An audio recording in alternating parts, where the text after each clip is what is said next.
Chapter 1. What is an avatara?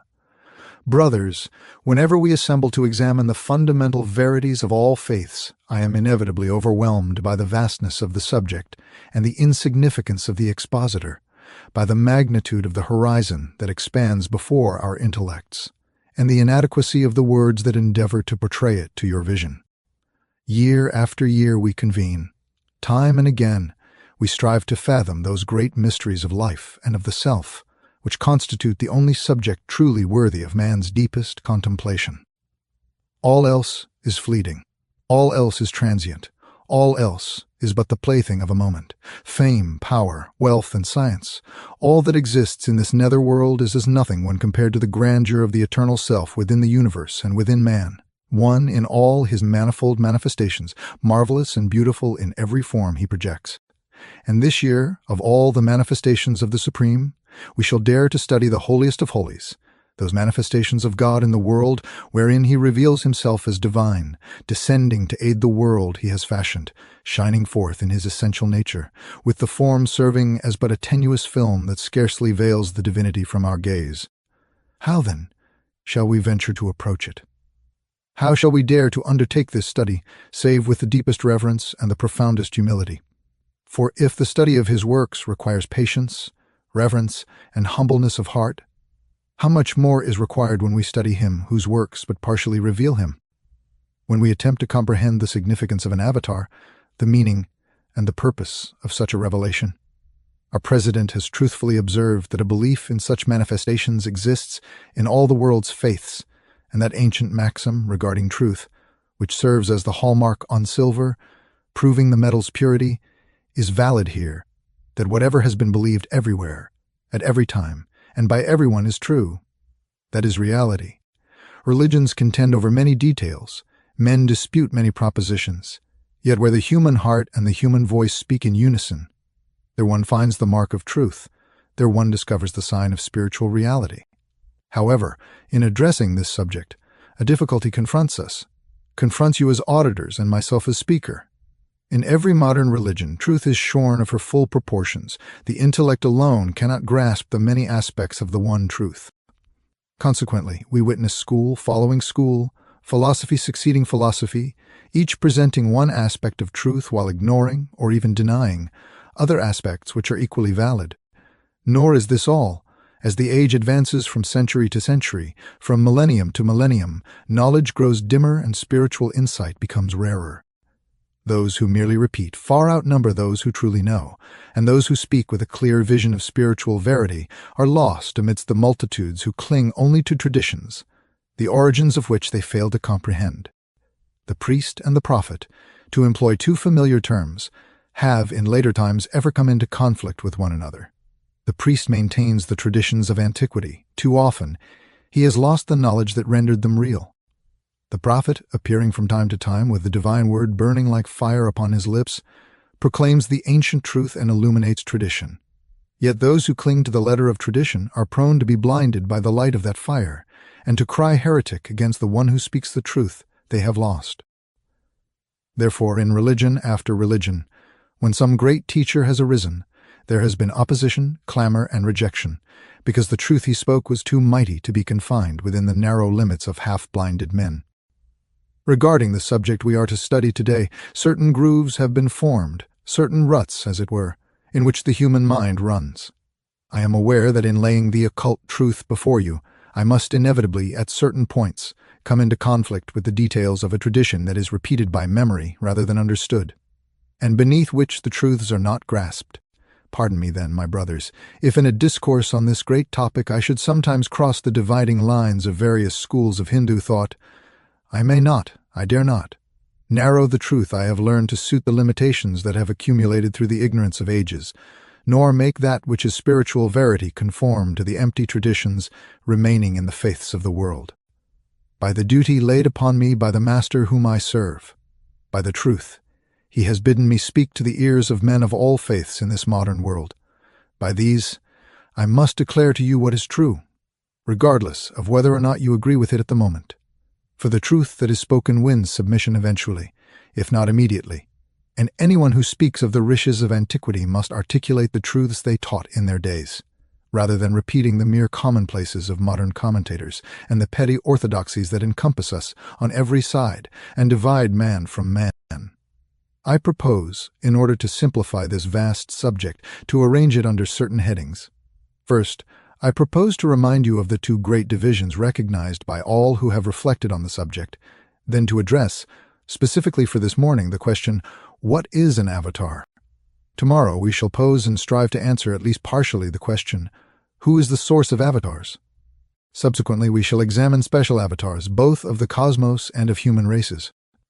Thus, I hope to place before you a clear, definite succession of ideas on this great subject, not asking you to believe them merely because I speak them.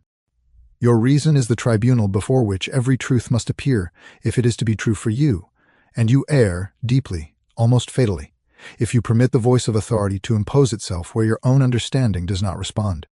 Every truth is true for you only as you perceive it, and as it illuminates the mind, and truth, however absolute, is not yet truth for you unless your heart opens to receive it, just as the flower unfolds its heart to receive the rays of the morning sun. First, then, let us accept a statement that men of every religion will acknowledge. Divine manifestations of a special nature occur from time to time as the need for their appearance arises, and these special manifestations are distinguished from the universal manifestation of God in his cosmos. For one must never forget that in the humblest creature crawling upon the earth, Ishvara is present, just as he is in the highest Deva. However, there are certain special manifestations distinguished from this general self-revelation in the cosmos, and it is these which are called forth by specific necessities. Two terms in particular have been employed in Hinduism to mark a certain distinction in the nature of the manifestation, the word avatar and the word avesha. We need pause only for a moment on the definition of these terms, which are important to us because their literal significations point to the fundamental difference between the two. The word avatar, as you are aware, has as its root tri, meaning passing over, and with the added prefix ava, one derives the concept of descent, one who descends. That is the literal meaning of the word. The other word has as its root vish, meaning permeating, penetrating, or pervading, and therein lies the thought of something that is permeated or penetrated. Thus, while in the former case, avatar, there is the concept of a descent from above, from Ishvara to man or animal. In the latter, there is rather the idea of an entity already existing who is influenced, permeated, and pervaded by the divine power, specially illuminated, as it were. Thus, we perceive a kind of intermediate stage, if one may be permitted the expression, between the divine manifestation within the avatar and that within the cosmos, specifically a partial divine manifestation within an entity, permeated by the influence of the Supreme, or by another being who effectively dominates the individual, the ego thus infused. What, then, are the circumstances that precipitate these momentous manifestations? None can speak with greater authority on this point than he who descended as an avatar immediately prior to the commencement of our current age, the divine Lord Sri Krishna himself. Let us turn to that marvelous poem, the Bhagavad Gita, specifically to the 4th Adhyaya, Shlokas 7 and 8 therein. He elucidates the causes that draw him forth to take birth within his world in the manifested form of the Supreme.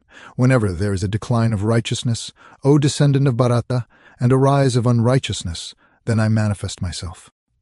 For the protection of the good, for the destruction of the evil, and for the establishment of righteousness, I come into being age after age. When dharma, righteousness, law, decays, and when adharma, unrighteousness, lawlessness, is exalted, then I myself come forth, for the protection of the virtuous, for the destruction of the wicked, and for the firm establishment of dharma, I am born from age to age. Such is his explanation regarding the advent of the avatar. Specifically, the exigencies of his world summon him to manifest himself in his divine power. Furthermore, we discern from his other utterances that, in addition to requirements stemming from human needs, certain cosmic necessities in the primordial eras of the world's history invoked special manifestations. When the great wheel of evolution requires another revolution, or when a novel form or type of life is emerging, the Supreme reveals himself, embodying the archetype he thereby initiates within his cosmos. In this manner, he rotates that everlasting wheel, which he comes forth as Ishvara to turn. Such, then, speaking generally, is the definition of the term and the objective of the Advent. From this premise, we may appropriately turn to the more specific inquiry: what is an avatar? It is here that I must request your close attention, nay, your patient consideration, as I present points that may be somewhat unfamiliar. As previously stated, I intend to partially unveil the occult perspective of the truth.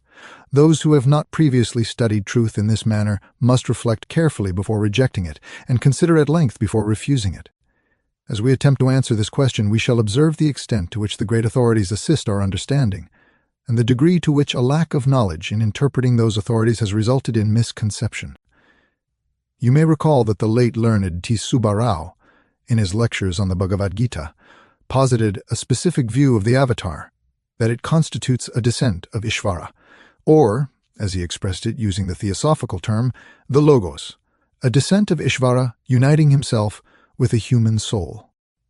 With all due respect for the profound erudition of the lamented Pandit, I cannot help but consider that to be only a partial definition. It is probable that he did not desire at that time, or possibly lacked the time, to address each instance individually given the extensive field he had to cover within a limited number of lectures. Therefore, he selected one form of self-revelation, leaving others untouched, aspects which we, addressing the subject exclusively, now have ample time to study. Permit me, then, to commence at the very beginning and subsequently cite certain authorities that may render this view more acceptable. Let me state, without any attempt to veil or evade, the true nature of an avatar. Fundamentally, he is the result of evolution. In far distant kalpas, in worlds other than this, nay, in universes anterior to our own, those destined to become avatars ascended the vast ladder of evolution slowly, step by step. They climbed from mineral to plant, from plant to animal, from animal to man, and from man to Jivanmukta, from Jivanmukta. They ascended higher still, up the mighty hierarchy that extends beyond those who have liberated themselves from the bonds of humanity. Finally, in this ascent, they not only cast off all limits of the separated ego and burst asunder the limitations of the separated self, but they also entered Ishvara himself. There, they expanded into the all-consciousness of the Lord, becoming one in knowledge, as they had ever been one in essence, with that eternal life from which they originally emerged. They became living centers without circumferences, abiding in that life, one with the Supreme. Behind such a one stretches an endless chain of birth after birth, of manifestation after manifestation. During the stage in which he was human, throughout the long ascent of the ladder of humanity, two distinct characteristics distinguished the future avatar from the ranks of ordinary men. The first was his absolute bhakti, his devotion to the Supreme. Only those who are bhaktas and who have wedded jnana, or knowledge, to their bhakti, can attain this goal, for, as Sri Krishna declares, only by devotion can a man enter into his being. The necessity of this devotion for the future avatar is as follows. He must preserve the center he has constructed even within the life of Ishvara. This ensures he retains the capacity to once again draw the circumference around that center, enabling him to emerge as a manifestation of Ishvara, one with him in knowledge, one with him in power, the very Supreme himself in earthly existence. Consequently, he must possess the power to limit himself to form, for no form can exist in the universe unless there be a center within it around which that form is delineated. He must be so devoted that he is willing to remain in the service of the universe for as long as Ishvara himself abides within it, sharing in the continual sacrifice made by him, the sacrifice whereby the universe sustains its life. Yet devotion alone does not distinguish this great one who ascends his divine path. He must also be, as Ishvara is, a lover of humanity, unless the flame of love for men burns within him. Nay, why do I say men? It is too narrow a term. Unless the flame of love burns within him for all that exists, moving and unmoving, in this universe of God, he shall not be capable of coming forth as the Supreme, whose life and love reside in everything he has generated from his eternal and inexhaustible life. There is nothing, says the Beloved, moving or unmoving, that may exist bereft of me, unless the man can integrate this truth into his nature, unless he can love all that exists, not only the beautiful but the ugly, not only the good but the evil, not only the attractive but the repellent, unless he perceives the self in every form, he cannot ascend the steep path that the avatar must tread.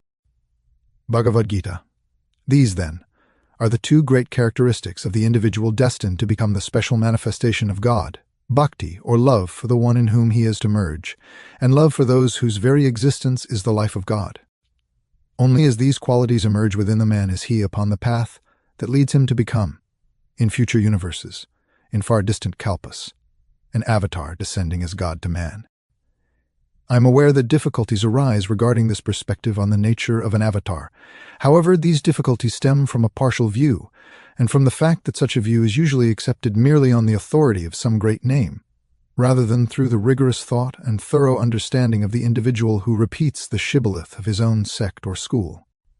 Once that view is adopted, every text in Shruti or Smriti that contradicts it is distorted from its natural meaning to align with the idea that already dominates the mind. This is the difficulty inherent in every religion. A man acquires his perspective by tradition, by habit, by birth, by public opinion, and by the environment of his own time and era. He discovers within the scriptures, which appertain to no specific time, day, age, or people, but rather stand as expressions of the eternal Veda, numerous passages that fail to align with the narrow framework he has constructed. And because he frequently prioritizes the framework over the truth, he manipulates the text until it can be forced to conform in some dislocated manner. Indeed, the ingenuity of the commentator is too often manifested in the skill with which he compels words to signify that which they do not denote in their grammatical and obvious sense. Thus, adherents of every school, invoking the mighty names of those who possessed knowledge of the truth, but who could impart only such portion of it as they deemed humanity at that time capable of receiving, employed these names to bolster erroneous interpretations, and thus walls are continually erected to obstruct the advancing life of mankind. Now, let me cite an example from one of the most illustrious names, one who understood the truth he articulated, but who also, like every teacher, was compelled to recall that while he was a man, those to whom he addressed himself were children unable to grasp truth with virile understanding. That great preceptor, founder of one of the three schools of the Vedanta, Sri Ramanujacharya, in his commentary on the Bhagavad Gita, a priceless work by which men of every school might profit, addressing the phrase wherein Sri Krishna declares that he has experienced many births, elucidates how vast the variety of those births has been. Then, confining himself to his manifestations as Ishvara, that is, after he had attained the Supreme, he asserts quite truly that he was born by his own will, not by karma that compelled him, nor by any external force that coerced him, but by his own volition he came forth as Ishvara and incarnated in one form or another. Yet nothing is stated therein regarding the innumerable steps traversed by the Mighty One ere he merged himself into the Supreme. These are set aside, unmentioned and unnoticed, because the writer's intention was to present to the hearts of men a great object of adoration, who might gradually elevate them higher and higher, until the self should blossom within them in turn. No mention is made of the previous kalpas, or of the universes stretching backward into the illimitable past. He speaks of his birth as Deva, as Naga, as Gandharva, and of those manifold shapes he has assumed by his own will. As you are aware, or as you may discover if you consult the Srimad Bhagavata, there exists a list of manifestations far more extensive than the 10 usually designated as avatars. Therein are presented, one after another, forms that appear strange to the superficial reader when associated in modern thought with the Supreme. However, we find illumination cast upon this question by other words of the great Lord. Furthermore, we discover in a celebrated text, replete with occult intimations, though lacking extensive explanation of the hints provided, namely the Yoga Vasishta, a clear and definite statement that the deities, such as Mahadeva, Vishnu, and Brahma, have all ascended to the mighty stations they occupy. And this may well be so if one reflects upon it. There is nothing derogatory to them in this concept, for there is but one existence, the eternal fount of all that emerges as separate, whether separated in the universe as Ishvara, or separated in the microcosm of the universe within man. There is but one without a second. There is no life but his, no independence but his, no self-existence but his, and from him gods, men, and all beings derive their root and exist forever in and by his one eternal life. There are different stages of manifestation, yet the one self resides in all the various stages, the one living in all, and if it be true, as indeed it is, that the self in man is unborn, constant, eternal, and ancient, it is because the self in man is one with the one self-existent, and Ishvara himself is merely the mightiest manifestation of that one who knows no second near himself. As an English poet states, closer is he than breathing, nearer than hands and feet. The self resides in you and in me, just as the self resides in Ishvara, that one, eternal, unchanging, and undecaying, of whom every manifested existence is but a single ray of glory. Thus, that which is taught in the Yoga Vasishta is true. It is true that even the greatest, before whom we bow in worship, has climbed in ages past all human reckoning to become one with the Supreme, and, abiding there, to manifest himself as God to the world. We now arrive, however, at a distinction that we find established, and it is a substantial one. We read of a Purnavatara, a full, complete avatar. What is the significance of that word full as applied to the avatar? The appellation is bestowed, as we are aware, upon Sri Krishna. He is specially designated by that title. Truly, the word Purna cannot apply to the illimitable, the infinite. He may not be exhibited in any form. The eye may never behold him. Only the spirit that is himself can know the one. What is signified thereby is that, insofar as is possible within the limits of form, the manifestation of the formless appears. To the greatest extent possible, it came forth in that Great One who arrived for the succor of the world. This may assist you in grasping the distinction. Where the manifestation is that of a Purnavatara, then at any moment, at his own volition, through yoga or otherwise, he can transcend every limit of the form to which he binds himself by his own will and shine forth as the Lord of the universe, within whom the entire universe is contained. Reflect for a moment once more upon Sri Krishna, who instructs us so profoundly on this matter. Turn to that great repository of spiritual wisdom, the Mahabharata, specifically to the Ashvamedha Parva, which contains the Anujita, and you will discover that Arjuna, after the great battle, having forgotten the instruction imparted to him on Kurukshetra, requested his teacher to repeat that teaching once again. And Sri Krishna, rebuking him for the fickleness of his mind, and stating that he was greatly displeased that such knowledge should have been forgotten through inconstancy, uttered these remarkable words. It is not possible for me to state it in full in that manner. I discourse to thee on the Supreme Brahman, having concentrated myself in yoga. He then proceeds to articulate the essence of that teaching, though not in the same sublime form as we possess it in the Bhagavad Gita. This serves to demonstrate the meaning of a Purnavatara. In a state of yoga, into which he projects himself at will, he recognizes himself as Lord of all, as the Supreme upon whom the universe is founded. Nay more, thrice at least, I am uncertain if there may have been additional instances, but if so, I cannot at present recall them. Thrice at least during his life as Sri Krishna, he revealed himself as Ishvara, the Supreme. Once in the court of Dhritarashtra, when the madly foolish Duryodhana spoke of imprisoning within cell walls the universal Lord whom the universe cannot confine, and to demonstrate the wild folly of the arrogant prince, there, in the court before every eye, he shone forth as Lord of all, filling earth and sky with his glory, and all forms, human and divine, superhuman and subhuman, were seen gathered around him in the life from which they spring. Then, on Kurukshetra, to Arjuna, his beloved disciple, to whom he granted the divine vision that he might behold him in his Vaishnava form, the form of Vishnu, the supreme upholder of the universe. And later, on his return to Dvaraka, meeting with Utanka, he and the sage arrived at a misunderstanding, and the sage was preparing to curse the Lord to save him from the folly of uttering a curse against the Supreme. As a child might cast a tiny pebble against a rock of immemorial age, he shone forth before the eyes of him who was truly his bhakta, and revealed to him the great Vaishnava form, that of the Supreme. What do those manifestations demonstrate? That at will he can reveal himself as Lord of all.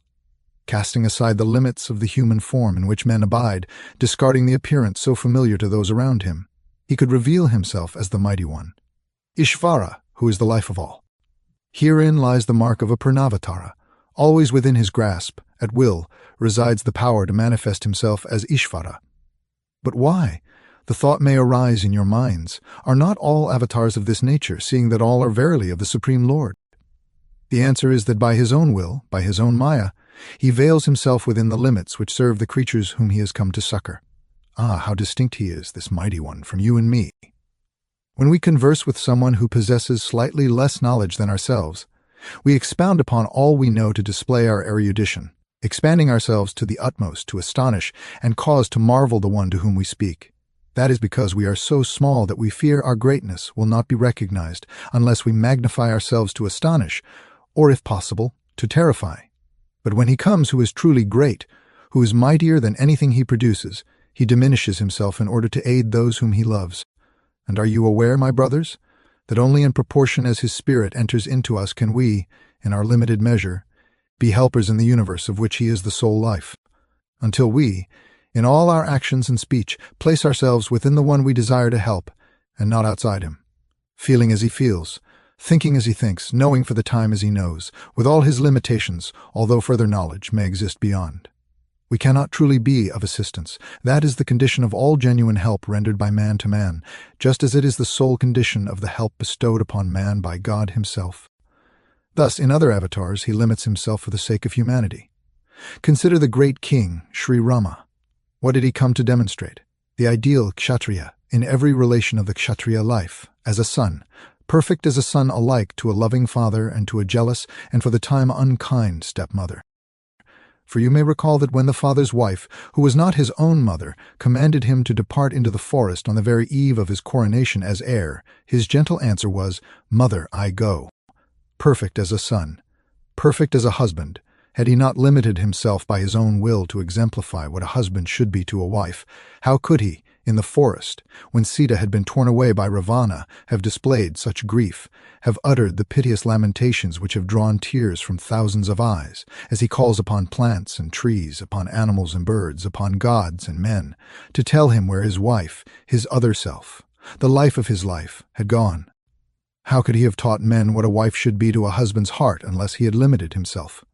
The consciously omnipresent deity could not seek and search for his beloved who had disappeared. And then as king, as perfect a king, as he was a perfect son and husband. When the welfare of his subjects was concerned, when the safety of the realm was to be considered, when he remembered that he, as king, stood for God, and must be perfect in the eyes of his subjects, so that they might render the obedience and loyalty which men can only give to one whom they acknowledge as greater than themselves, then even his wife was set aside. Then came the test of the fire for Sita, the unsullied and the suffering. Then she must pass through it to demonstrate that no sin or pollution had befallen her by the foul touch of Ravana, the Rakshasa. Then came the demand that ere the husband's heart that had been riven might again clasp the wife, she must come forth pure as woman, and all this, because he was king as well as husband, and on the throne, the people honored as divine, there must be only purity, spotless as the driven snow. Those limitations were required in order that a perfect example might be provided to man, and that man might learn to ascend by reproducing virtues, made small so that his limited grasp might hold them. We arrive now at the second great class of manifestations, that to which I alluded in the beginning as covered by the broad term avesha. In that case, it is not that a man in past universes has climbed upward and has become one with Ishvara. Rather, it is that a man has ascended so far as to become so great, so perfect in his manhood, and so full of love and devotion to God and man, that God is able to permeate him with a portion of his own influence, his own power, his own knowledge, and send him forth into the world as a superhuman manifestation of himself. The individual ego remains, that is the great distinction. The man is there, though the power that is acting is the manifested God. Therefore, the manifestation will be colored by the special characteristics of the one over whom this overshadowing is cast, and you will be able to trace, in the thoughts of this inspired teacher, the characteristics of the race, of the individual, of the form of knowledge which belongs to that man in the incarnation in which the great overshadowing takes place. That is the fundamental difference. But here we find that we come at once to endless grades, endless varieties, and down the ladder of lesser and lesser evolution we may tread, step by step, until we reach the lower grades that we term inspiration. In a case of avesha, it generally continues through a great portion of the life, the latter portion, as a rule, and it is comparatively seldom withdrawn. Inspiration, as generally understood, is a more partial phenomenon, more temporary. Divine power descends, illuminates, and irradiates the man for the moment, and he speaks for the time with authority, with knowledge, which in his normal state he would probably be unable to encompass. Such are the prophets who have illuminated the world age after age. Such were in ancient days the Brahmanas, who were the mouth of God. Then, truly, the distinction was not that of which I spoke between priest and prophet.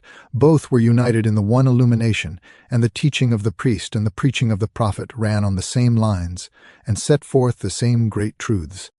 But in later times the distinction arose through the failure of the priesthood, when the priest turned aside from money, for fame, for power, for all the things with which only younger souls ought to concern themselves, human toys with which human babies play, and do wisely in so playing, for they grow thereby.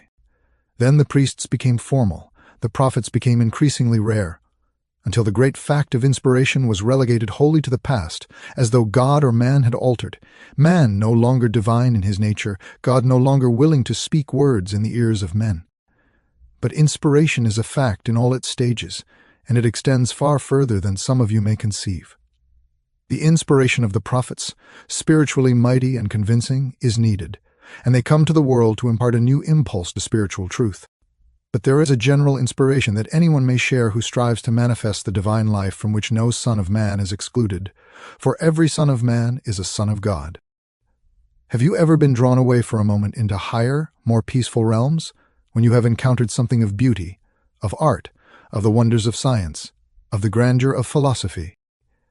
Have you for a time lost sight of the pettiness of earth, of trivial troubles, of small worries and annoyances, and felt yourself lifted into a calmer region, into a light that is not the light of common earth? Have you ever stood before some wondrous picture, wherein the palette of the painter has been taxed to illuminate the canvas with all the hues of beauteous color that art can present to human sight? Or have you seen in some wondrous sculpture the gracious living curves that the chisel has liberated from the roughness of the marble? Or have you listened, while the diviner spell of music has lifted you, step by step, till you seem to hear the Gandharvas singing, and almost perceive the divine flute being played and echoing in the lower world? Or have you stood on the mountain peak with the snows around you, and felt the grandeur of the unmoving nature that manifests God as well as the human spirit? Ah, if you have experienced any of these tranquil oases in the desert of existence, then you comprehend how all-pervasive is inspiration. You perceive the wondrous beauty and the power of God manifested in man and in the world. Then you recognize, if you never knew it before, the truth of that great proclamation of Sri Krishna the Beloved: whatever is royal, good, beautiful, and mighty, understand thou that it proceeds from my splendor. All is the reflection of that Tejas which is his and his alone. For as there is naught in the universe without his love and life, so there is no beauty that is not his beauty, that is not a ray of the illimitable splendor, a solitary beam from the unfailing source of life. Chapter 2. The Source of and Need for Avataras. Brothers, you will recall that yesterday, whilst dividing the subject under various headings, I delineated specific inquiries which we proposed to address sequentially. We dealt yesterday with the question, what is an avatar? The second question that we are to attempt to answer, what is the source of avatars, is an inquiry that plunges us deep into the mysteries of the cosmos and requires at least an outline of cosmic growth and evolution in order to provide an intelligible reply. I hope today to be able also to deal with the subsequent inquiry, how does the need for avatars arise? This will leave for tomorrow the subject of the specific avatars, and I shall endeavor, if possible during tomorrow's discourse, to touch upon 9 of the avatars out of the 10 recognized as distinguished from all other manifestations of the Supreme. Then, if I am able to accomplish that task, we shall still have one morning remaining, and that I propose to dedicate entirely to the study of the greatest of the avatars, the Lord Sri Krishna himself, endeavoring, if possible, to delineate the sublime characteristics of his life and his work, and it may be to confront and answer some of the cavils of the ignorant which, especially in these latter days, have been directed against him by those who comprehend nothing of his nature, nothing of the monumental work he came to accomplish in the world. Now we are to commence today by seeking an answer to the question, what is the source of avatars? And it is probable that I shall pursue a trajectory of thought somewhat unfamiliar, carrying us, as it does, beyond the ordinary boundaries of our study, which deals more with the evolution of man, of the spiritual nature within him. It transports us to those primordial times, nigh inconceivable to us, when our universe was emerging into manifestation, when its very foundations, as it were being established. In answering the question, however, the reply itself is simple. It is recognized in all religions acknowledging divine incarnations, and they include the great religions of the world. It is admitted that the source of avatars, the source of the divine incarnations, is the second or middle manifestation of the sacred triad. It is immaterial whether, with the Hindus, we speak of the Trimurti, or whether with Christians we speak of the Trinity. The fundamental concept is one and the same. Taking first for a moment the Christian symbology, you will observe that every Christian affirms that the one divine incarnation acknowledged in Christianity, for in Christianity they believe in one specific incarnation only. You will find in the Christian nomenclature that the divine incarnation or avatar is that of the second person of the Trinity. No Christian will assert that there has ever been an incarnation of God the Father, the primeval source of life. They will never claim that there has been an incarnation of the third person of the Trinity, the Holy Spirit, the Spirit of wisdom, of creative intelligence, who fashioned the materials of the universe. But they will always maintain that it was the second person, the Son, who assumed human form, who appeared in the semblance of humanity, who was manifested as man to assist in the salvation of the world. And if you analyze what is signified by that phrase, what, to the mind of the Christian, is conveyed by the concept of the second person of the Trinity. For remember, in dealing with a religion that is not yours, you should seek for the thought, not the form. You should look at the idea, not the label. For the concepts are universal while the forms divide. The ideas are identical while the labels are indices of separation. If you seek for the underlying thought, you will discover it is this. The sign of the second person of the Trinity is duality. Furthermore, he is the underlying life of the world. By his power the worlds were created and are sustained, supported, and protected. You will find that while the spirit of wisdom is described as bringing order out of disorder, cosmos out of chaos, it is by the manifested word of God, or the second person of the Trinity. It is by him that all forms are constructed in this world, and it is specially in his image that man is made. So also when we turn to what will be more familiar to the vast majority of you, the symbology of Hinduism, you will find that all avatars have their source in Vishnu, in him who pervades the universe. As the very name, Vishnu, implies, who is the supporter, the protector, the pervading, all-permeating life by which the universe is held together and by which it is sustained. Taking the names of the Trimurti so familiar to us all, not the philosophical names Sat, Chit, Ananda, those names which in philosophy denote the attributes of the Supreme Brahman. Taking the concrete concept, we have Mahadeva or Shiva, Vishnu and Brahma, three names. Just as in the other religion we have three names, but the same fact emerges, that it is the middle or central one of the three who is the source of avatars. There has never been a direct avatar of Mahadeva, of Shiva himself. Appearances? Most assuredly. Manifestations? Indeed. Manifesting in a form for a specific purpose served by that form? Unquestionably. Take the Mahabharata, and you find him appearing in the form of the hunter, the Kirata, testing the intuition of Arjuna and struggling with him to test his strength, his courage, and finally his devotion to himself. But that is a mere form assumed for a purpose and cast aside the moment the purpose is served, almost, we may say, a transient illusion, produced to serve a special purpose, and then discarded as having completed that which it was intended to perform. Over and over again you find such appearances of Mahadeva.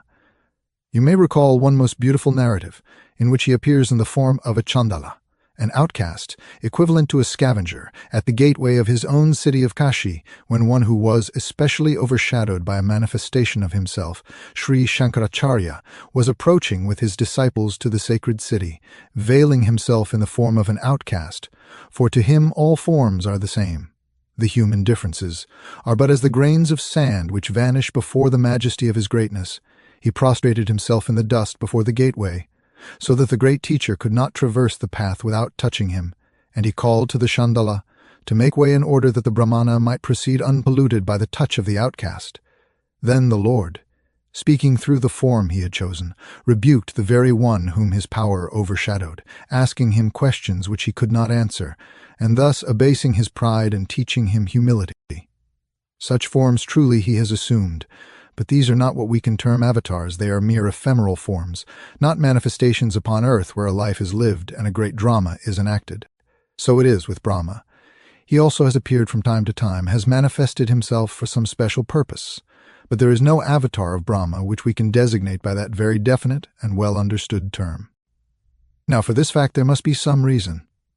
Why is it that we do not find the source of avatars alike in all these great divine manifestations? Why do they come from only one aspect, and that the aspect of Vishnu? It is scarcely necessary to remind you that there exists but one self, and that the appellations we employ are merely the names of the aspects manifested by the Supreme. We must not distinguish them to such a degree that we lose sight of the underlying unity. For recall how, when a worshipper of Vishnu harbored animosity in his heart against a worshipper of Mahadeva, as he bowed before the image of Hari, the countenance of the idol divided itself in half, and Shiva or Hara appeared on one side while Vishnu or Hari appeared on the other, and the two, smiling as a single face upon the bigoted worshipper, revealed to him that Mahadeva and Vishnu were but one. Nevertheless, regarding their functions, a division arises. They manifest along divergent lines, as it were, within the cosmos, and for the assistance of man, it is not for him, but for us, that these lines of apparent separateness emerge. Viewing the matter in this light, we shall be able to discover the answer to our inquiry, not merely regarding who is the source of avatars, but why Vishnu specifically is that source. It is here that I approach the unfamiliar portion of our subject, wherein I must solicit your particular attention concerning the construction of the universe. I employ the term universe here to denote our solar system. There exist myriad other systems, each complete in itself, and therefore rightly designated a cosmos, a universe. However, each of these systems is, in its turn, part of a mightier system, and our sun, the center of our own system, though it be in very truth the manifested physical body of Ishvara himself, is not the only sun. If you gaze through the vast fields of space, myriads of suns are present, each one the center of its own system, of its own universe, and our sun, supreme to us, is but, as it were, a planet in a vaster system, its orbit curved around a sun greater than itself. Thus, in turn, that sun around which our own is circling acts as a planet to a yet mightier sun, and each set of systems circles in its turn around a more central sun, and so on. We know not how far that chain, which to us is illimitable, may stretch, for who is capable of plumbing the depths and heights of space, or discovering a manifested circumference that encompasses all universes? Nay, we affirm that they are infinite in number, and that there is no end to the manifestations of the one life. This is true in the physical sense. View the physical universe with the eye of spirit, and you perceive within it a portrait of the spiritual universe. A profound word was spoken by one of the masters or rishis, whom in this society we honor and whose teachings we follow. Addressing one of his disciples or pupils, he rebuked him, stating in words never to be forgotten by those who have read them, "You always look at the things of the spirit with the eyes of the flesh." What you ought to do is to look at the things of the flesh with the eyes of the spirit. What is the significance of this? It implies that, rather than attempting to degrade the spiritual, limiting it within the narrow bounds of the physical, or asserting that the spiritual cannot exist because the human brain is unable clearly to grasp it, we ought to observe the physical universe with deeper insight. We should see in it the image, the shadow, the reflection of the spiritual world, and learn spiritual verities by studying the images of them that exist in the physical world around us. The physical world is more readily grasped. Do not imagine the spiritual is modeled upon the physical. The physical is fundamentally modeled upon the spiritual. And if you view the physical with the eye of spirit, you discover that it is the image of the higher, and you are then able to comprehend the higher truth by studying the faint reflections visible in the world around you. This is what I ask you to do now. Just as you possess your sun and suns, numerous universes, each part of a system mightier than itself, so in the spiritual universe there exists hierarchy beyond hierarchy of spiritual intelligences who stand as the sons of the spiritual world. Our physical system holds at its center the great spiritual intelligence manifested as a trinity, the Ishvara of that system. Beyond him lies a mightier Ishvara, around whom those on the level of the Ishvara of our system circle, looking to him as their central life. And beyond him yet another, and beyond him others and others still, until, just as the physical universes exceed our thinking, the spiritual hierarchy also stretches beyond our thought, and, dazzled and blinded by the splendor, we sink back to earth, much as Arjuna was blinded when the Vaishnava form shone forth upon him, and we cry, "Oh, show us again thy more limited form that we may know it and live by it." We are not yet prepared for the mightier manifestations. We are blinded, not aided, by such a blaze of divine splendor. Thus, we find that if we wish to learn, we must limit ourselves, nay, we must endeavor to expand ourselves to the boundaries of our own system. Wherefore, I have encountered individuals who possess no true grasp of this little world, this grain of dust in which they dwell, yet who cannot be content unless you answer inquiries regarding the one existence, the Parabrahma, whom sages revere in silence, daring not to speak even with an illuminated mind that knows nirvanic life and has expanded to nirvanic consciousness. The more ignorant the man, the more he believes he can comprehend. The less he understands, the more he resents being told that there are matters beyond the reach of his intellect.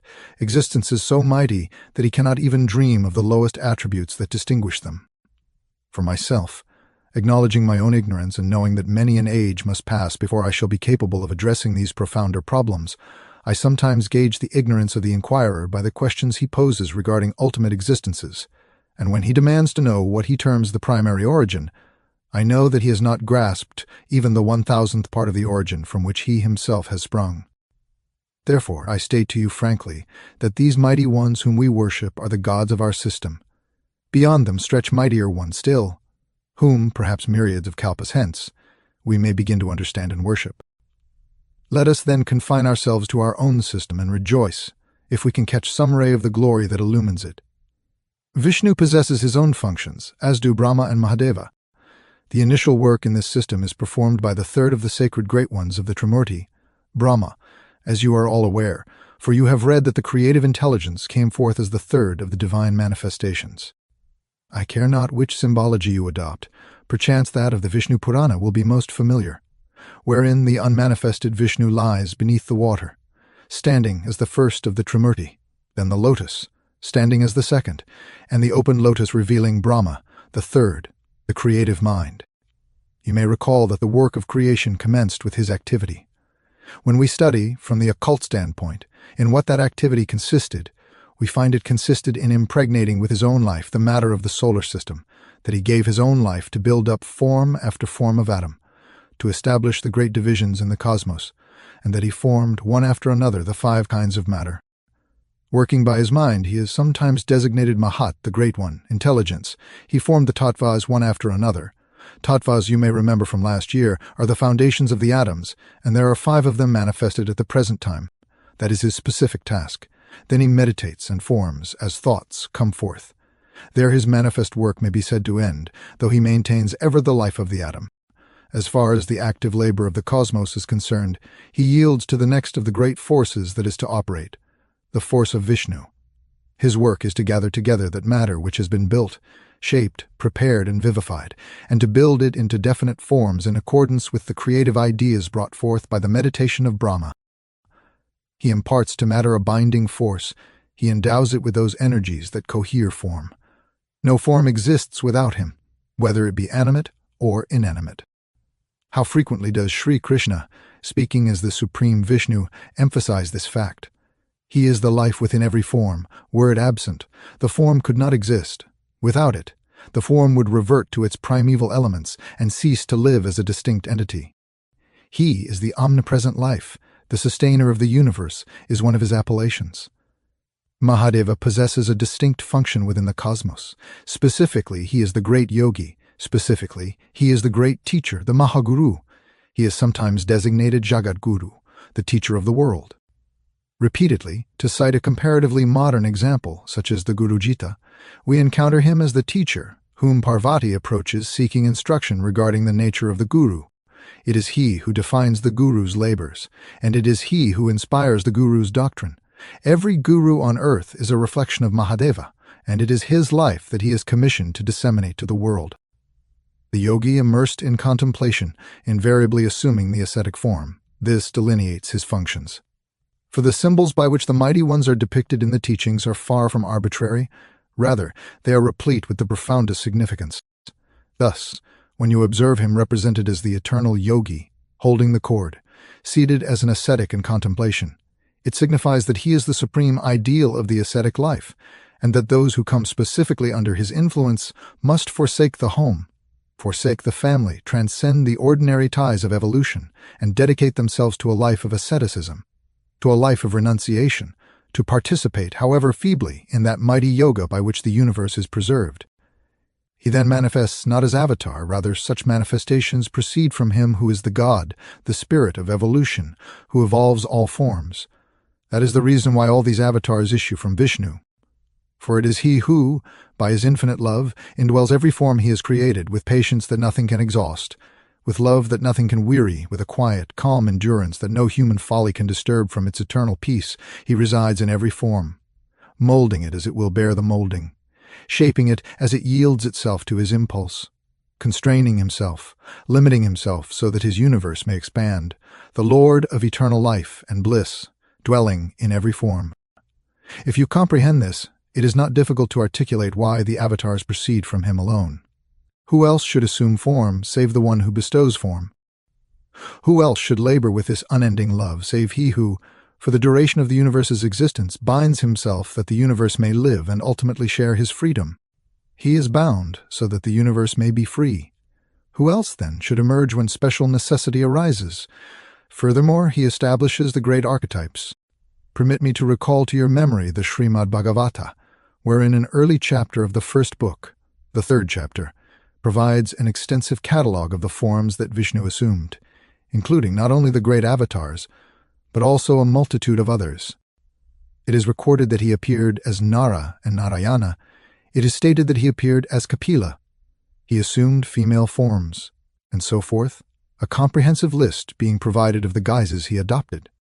Turning from that to a highly illuminating passage in the Mahabharata, we discover him in the form of Sri Krishna, expounding a profound truth to Arjuna.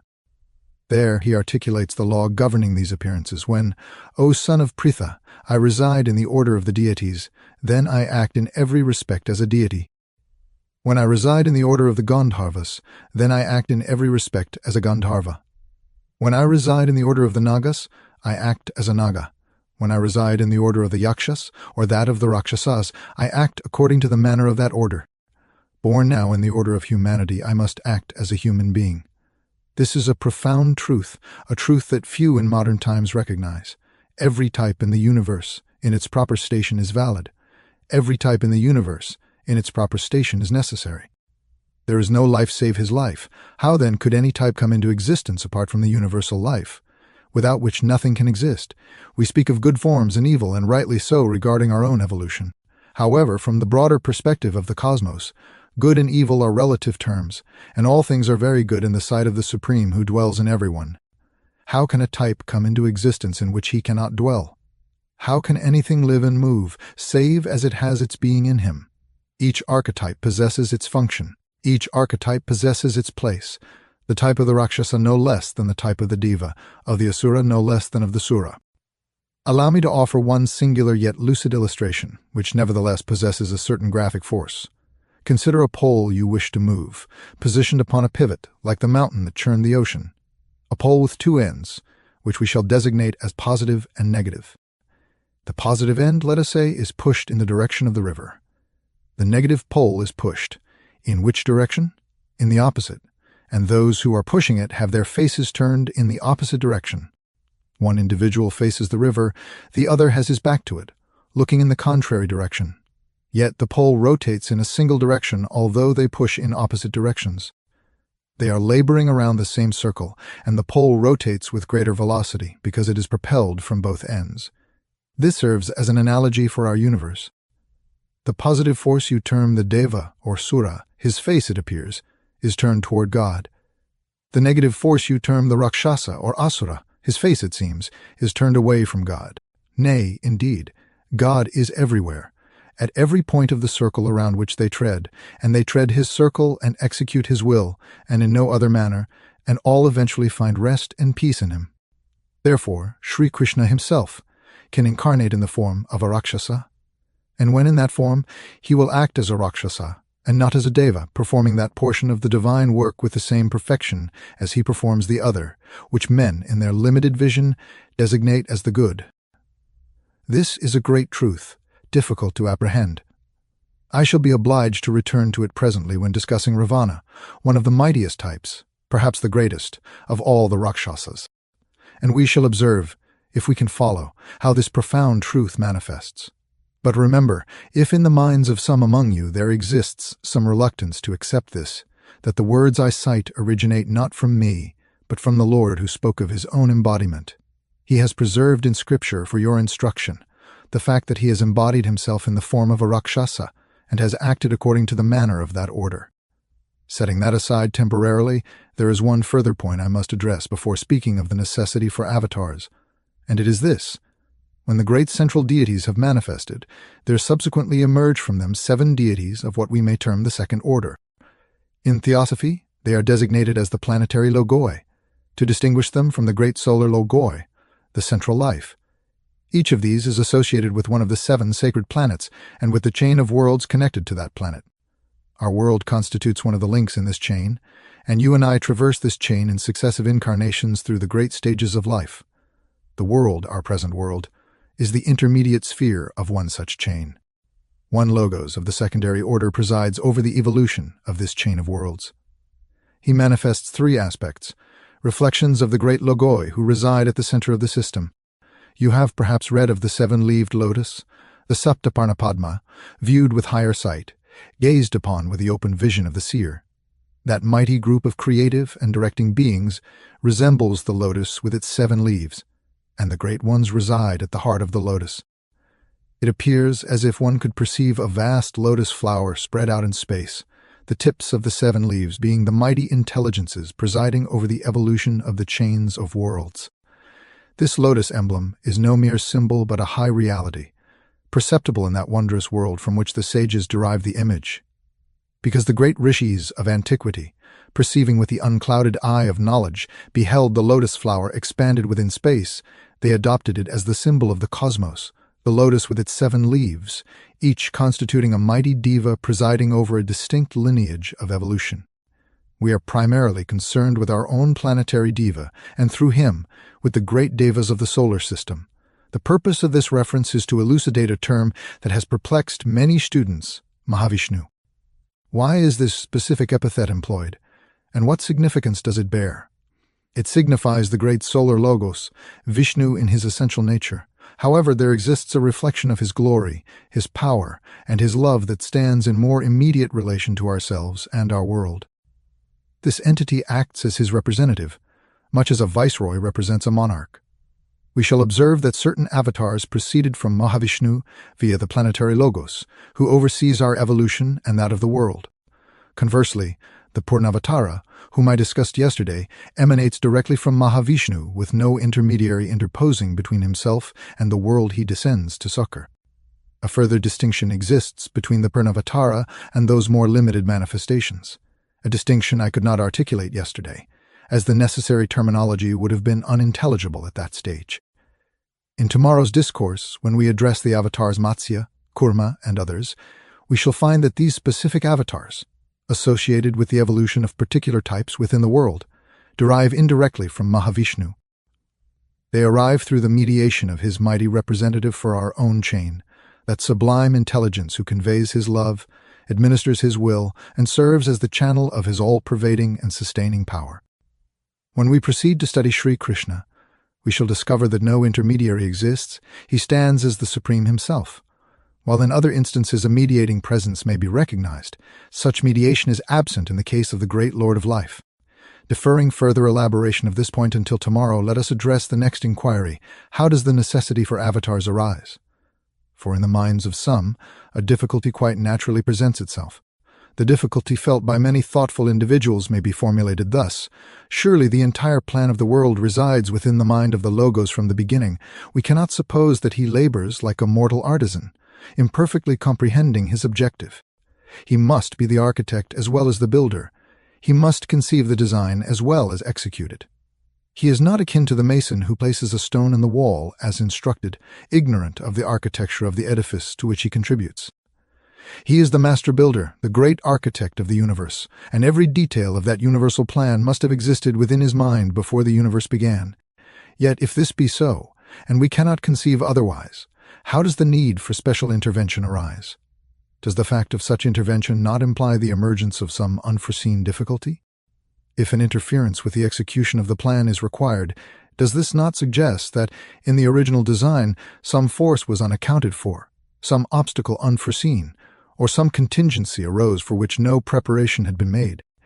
If this is not the case, why is there a need for interference, which appears calculated to meet an unforeseen event? This is a natural, reasonable, and perfectly valid question. Let us attempt to answer it. I do not believe in evading difficulties. It is preferable to confront them directly and determine if a resolution is possible. The answer proceeds along three distinct lines. There are three great categories of facts, each contributing to this necessity, and each, foreseen by the Logos, is definitely provided for as requiring a particular manifestation. The first of these lines arises from what I may term the nature of things. I observed at the commencement of this lecture that our universe, our system, is part of a greater whole. It is neither separate, nor independent, nor primary, but exists on a comparatively low scale within the universe, our sun being merely a planet in a vaster system. What does this imply? Regarding matter, Prakriti, it implies that our system is constructed from pre-existing matter, matter already endowed with certain properties, which pervades all space, and from which every Logos draws his materials, modifying them according to his own plan and will. When we speak of Mula Prakriti, the root of matter, we do not imply that it exists as the matter we perceive. No philosopher or thinker would presume to assert that the substance pervading space is identical to the matter of our rudimentary solar system. It is the root of matter, of which all material forms are merely modifications. This implies that our great Lord, who brought our solar system into existence, utilizes matter that already possesses certain properties imparted to it by one yet mightier than himself. In that matter, the three gunas exist in equilibrium. It is the breath of the Logos that disrupts this equilibrium, initiating the motion by which our system is generated. There must be a disruption of equilibrium, for equilibrium signifies pralaya, wherein there is neither motion nor any manifestation of life and form. When life and form emerge, equilibrium must necessarily have been disturbed, and the motion liberated by which the world is to be built. Yet the moment one comprehends this truth, one perceives that there must be certain limitations imposed by the very material in which the deity works to construct the system. It is true that when external to his system, when not conditioned, confined, and limited by it, as he is by his most gracious will, he would be the lord of that matter by virtue of his union with the mightier life beyond. However, when he limits himself within his maya for the building of the world, he must work within the conditions of those materials that restrict his activity, as we are repeatedly taught.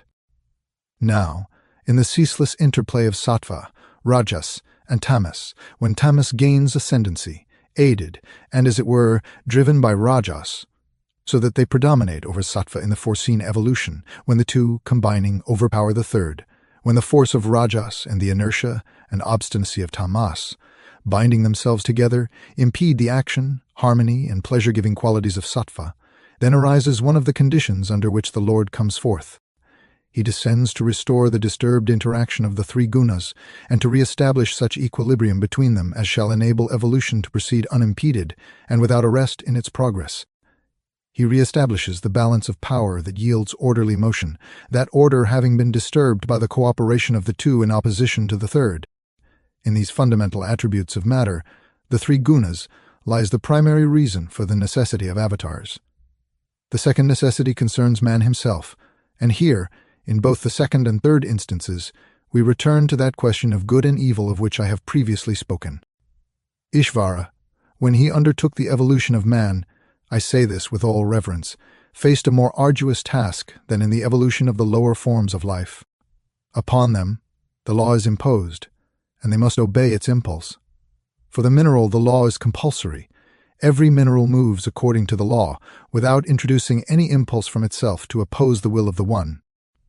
In the vegetable kingdom, the law is imposed, and every plant waxes in an orderly method in accordance with the law inherent within it, developing steadily and after the fashion of its order, interposing no impulse of its own. Nay, in the animal kingdom, save perhaps when we approach its highest members, the law remains a force overpowering all else, sweeping everything before it, bearing along all living things. A wheel turning upon the road might carry with it upon its axle the fly that happened to have settled there. The insect interposes no obstacle to the revolution of the wheel. If the fly ventures onto the circumference of the wheel and opposes itself to its motion, it is crushed without the slightest jarring of the wheel that rolls onward. The form passes out of existence, and the life assumes other shapes. Thus is the wheel of law in the three lower kingdoms. But with man, it is not so. In man, Ishvara sets himself to produce an image of himself, which is not the case in the lower kingdoms. As life has evolved, one force after another has emerged, and in man there begins to manifest the central life. For the time has arrived for the evolution of the sovereign power of will, that self-initiated motion which is part of the life of the Supreme. Do not misunderstand me, for the subject is a subtle one. There is but one will in the universe, the will of Ishvara, and all must conform itself to that will. All is conditioned by that will. All must move according to that will, and that will marks out the straight line of evolution. There may be swerving neither to the right hand nor to the left. There is one will only which, in its aspect to us, is free. Yet, inasmuch as our life is the life of Ishvara himself, inasmuch as there is but one self, and that self is yours and mine as much as his, for he has given us his very self to be our self and our life, there must evolve at one stage of this wondrous evolution that royal power of will which is seen in him. And from the Atma within us, which is himself in us, there flows forth the sovereign will into the sheaths in which the Atma is, as it were, held. Now, what occurs is this. Force issues through the sheaths and imparts to them some of its own nature. Each sheath begins to establish a reflection of the will on its own account. Thus, you obtain the I of the body which desires to proceed in this direction, and the I of passion or emotion which desires to proceed in that direction, and the I of the mind which desires to proceed in a third direction, and none of these ways is the way of the Atma, the Supreme. These are the illusory wills of man, and there is one method by which you may distinguish them from the true will. Each of them is determined in its direction by external attraction. The man's body desires to move in a particular manner because something attracts it, or something else repels it. It moves toward what it fancies, toward what is congenial to it. It moves away from that which it dislikes, from that by which it feels itself repelled. But that motion of the body is but motion determined by the Ishvara outside, as it were, rather than by the Ishvara within, by the cosmos around and not by the self within, which has not yet achieved its mastery of the cosmos. So it is with the emotions or passions. They are drawn hither and thither by the objects of the senses, and the senses move after their appropriate objects. It is not the I, the self, which moves. And so also with the mind. The mind is fickle and restless, O Krishna. It seems as arduous to curb as the wind, and the mind permits the senses to pursue objects just as a horse that has broken its reins flies away with the unskilled driver. All these forces are established, and there is one thing more to remember. These forces reinforce the Rajasic guna and aid in bringing about that predominance of which I spoke. All these reckless desires that accord not with the one will are yet necessary, in order that the will may evolve and in order to train and develop the man. Do you ask why? How would you learn the right if you knew not the wrong? How would you choose the good if you knew not the evil? How would you recognize the light were there no darkness? How would you move were there no resistance? The forces that are termed dark, the forces of the Rakshasas, of the Asuras, of all that seem to be working against Ishvara, these are the forces that call forth the inner strength of the self in man, by struggling with which the forces of Atma within the man are developed, and without which he would remain in pralaya forevermore. It is a perfectly stagnant pool where there is no motion, and there you find corruption rather than life. The evolution of force can only be achieved by struggle, by combat, by effort, by exercise, and inasmuch as Ishvara is building men and not infants, he must draw out men's forces by pulling against their strength, compelling them to struggle in order to attain, and thus vivifying into outer manifestation the life that otherwise would remain enfolded within itself. In the seed the life is hidden, yet it will not grow if you leave the seed in isolation. Place it upon this table here, and return a century hence. If you find it, it will be a seed still and nothing more. So also is the Atma in man ere evolution and struggle have commenced. Plant your seed in the ground, so that the forces in the earth press upon it, and the rays of the sun from without create vibrations that work upon it, and the water from the rain penetrates the soil into it and forces it to swell. Then the seed begins to grow, but as it begins to grow, it encounters the earth around it. How shall it grow save by pushing against it, and thus bringing forth the energies of life that are within it? And against the opposition of the ground the roots strike downward, and against the opposition of the ground the growing point mounts upward. And by the opposition of the ground the forces are evolved that cause the seed to grow, and the tender plant appears above the soil. Then the wind comes and blows and attempts to drag it away, and, in order that it may live and not perish, it strikes its roots deeper and secures a firmer hold against the battering force of the gale, and so the tree grows against the forces which endeavor to uproot it. And were these forces absent, there would have been no growth of the root, and so it is with the root of Ishvara, the life within us. Were everything around us smooth and easy, we should remain supine, lethargic, indifferent. It is the lash of pain, of suffering, of disappointment that drives us onward and calls forth the forces of our internal life which otherwise would remain undeveloped. Would you have a man grow? Then cast him not upon a couch with pillows on every side, nor bring his meals and place them into his mouth, such that he moves neither limb nor exercises mind. Cast him upon a desert, where neither food nor water is to be found. Let the sun beat down upon his head, the wind blow against him. Let his mind be compelled to devise how to meet the necessities of the body, and the man grows into a man and not a log. That is why there exist forces which you term evil. In this universe there is no evil. All is good that comes to us from Ishvara. But it sometimes arrives in the guise of evil, so that, by opposing it, we may draw out our strength. Then we begin to comprehend that these forces are necessary, and that they are within the plan of Ishvara. They test evolution, they strengthen evolution, so that it does not take the next step onward until it possesses strength sufficient to maintain its position. One step made firm by opposition before the next is taken. But when, by the conflicting wills of men, the forces that work for retardation, to hold a man back until he is able to overcome them and proceed, when they are so reinforced by men's unruly wishes that they are beginning, as it were, to threaten progress, then, ere that check takes place, there is reinforcement from the other side. The presence of the avatar of the forces that threaten evolution calls forth the presence of the avatar, who leads to the progress of humanity. We come now to the third cause. The avatar does not manifest without an invocation.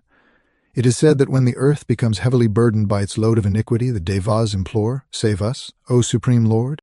In response to that supplication, the Lord manifests.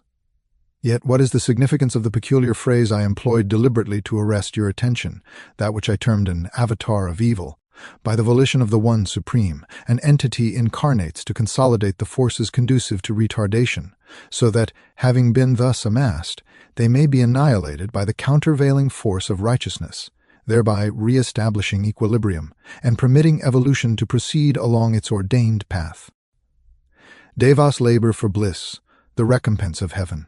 Svarga is their abode, and they serve the Supreme for the delights they enjoy therein. Rakshasas also serve him, primarily for earthly dominion and the power to seize, possess, and enjoy at will within this lower realm. Both factions serve for recompense and are actuated by that which grants gratification. As our time draws near its conclusion, allow me to select a singular, monumental example to illustrate the operation of these forces, the mighty Ravana of Lanka, that we may lend concrete form to a concept that is somewhat difficult and abstruse. Ravana, as you are all aware, was that formidable intellect, the Rakshasa who precipitated the advent of Sri Rama. Yet, if one looks back into the past, what was his essential nature? He was the guardian of Vishnu's heaven, the gatekeeper of the mighty Lord, a devotee, a bhakta, absolutely consecrated to the Lord. Examine his history, where might one discover a bhakta of Mahadeva more absolute in devotion than he who subsequently emerged as Ravana. It was he who sacrificed his own head into the fire so that Mahadeva might be propitiated. It is in his name that some of the most exquisite stotras have been composed, breathing the spirit of the most complete devotion in one of them, and you could scarcely carry devotion to a further point.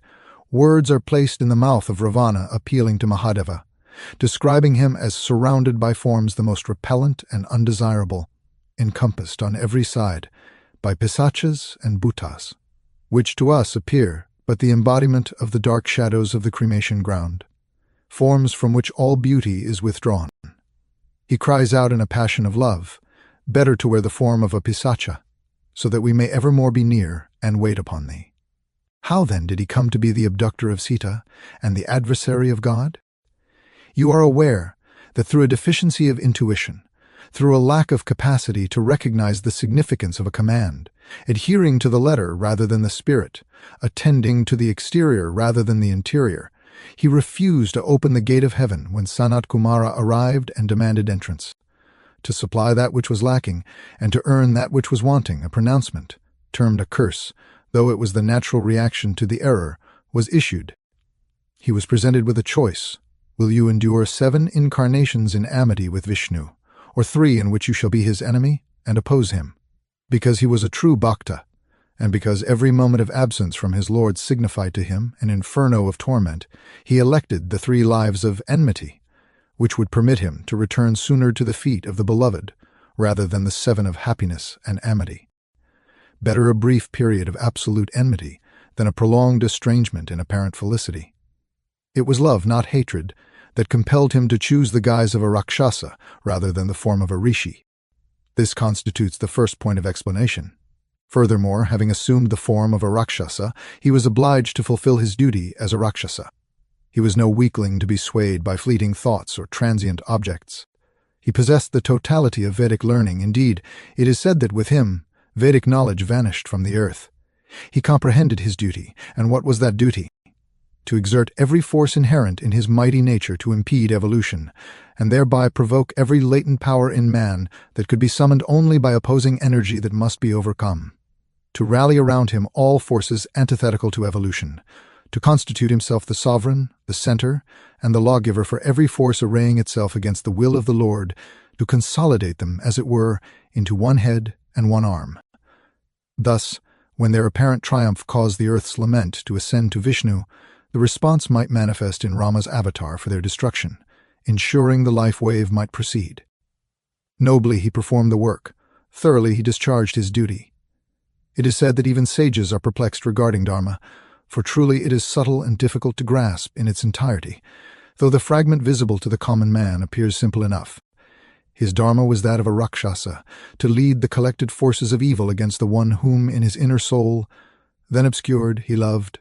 When Sri Rama arrived and was wandering in the forest, how could Ravana provoke him into leaving the soul of his life, his beloved Sita, and emerging into the world to perform his work?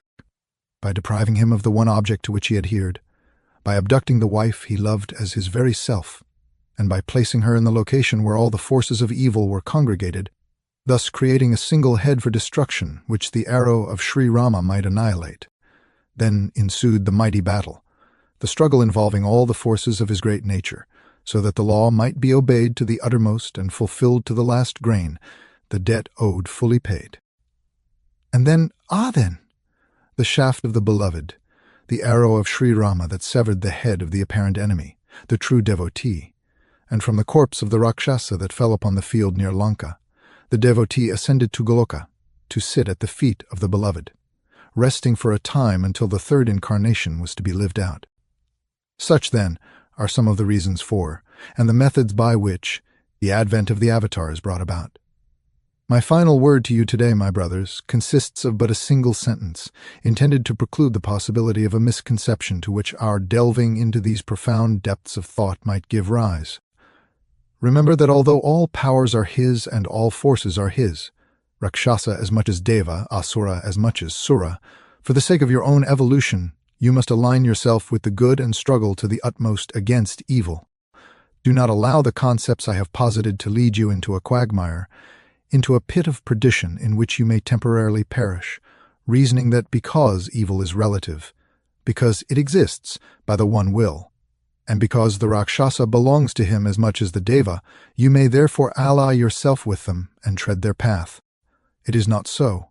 If you yield to ambition, if you capitulate to pride, if you set yourself against the will of Ishvara, if you struggle for the separated self, and if in your present state you identify with the past wherein you have dwelt rather than with the future, towards which you should be directing your steps, then, if your karma has reached a certain stage, you pass into the ranks of those who operate as enemies.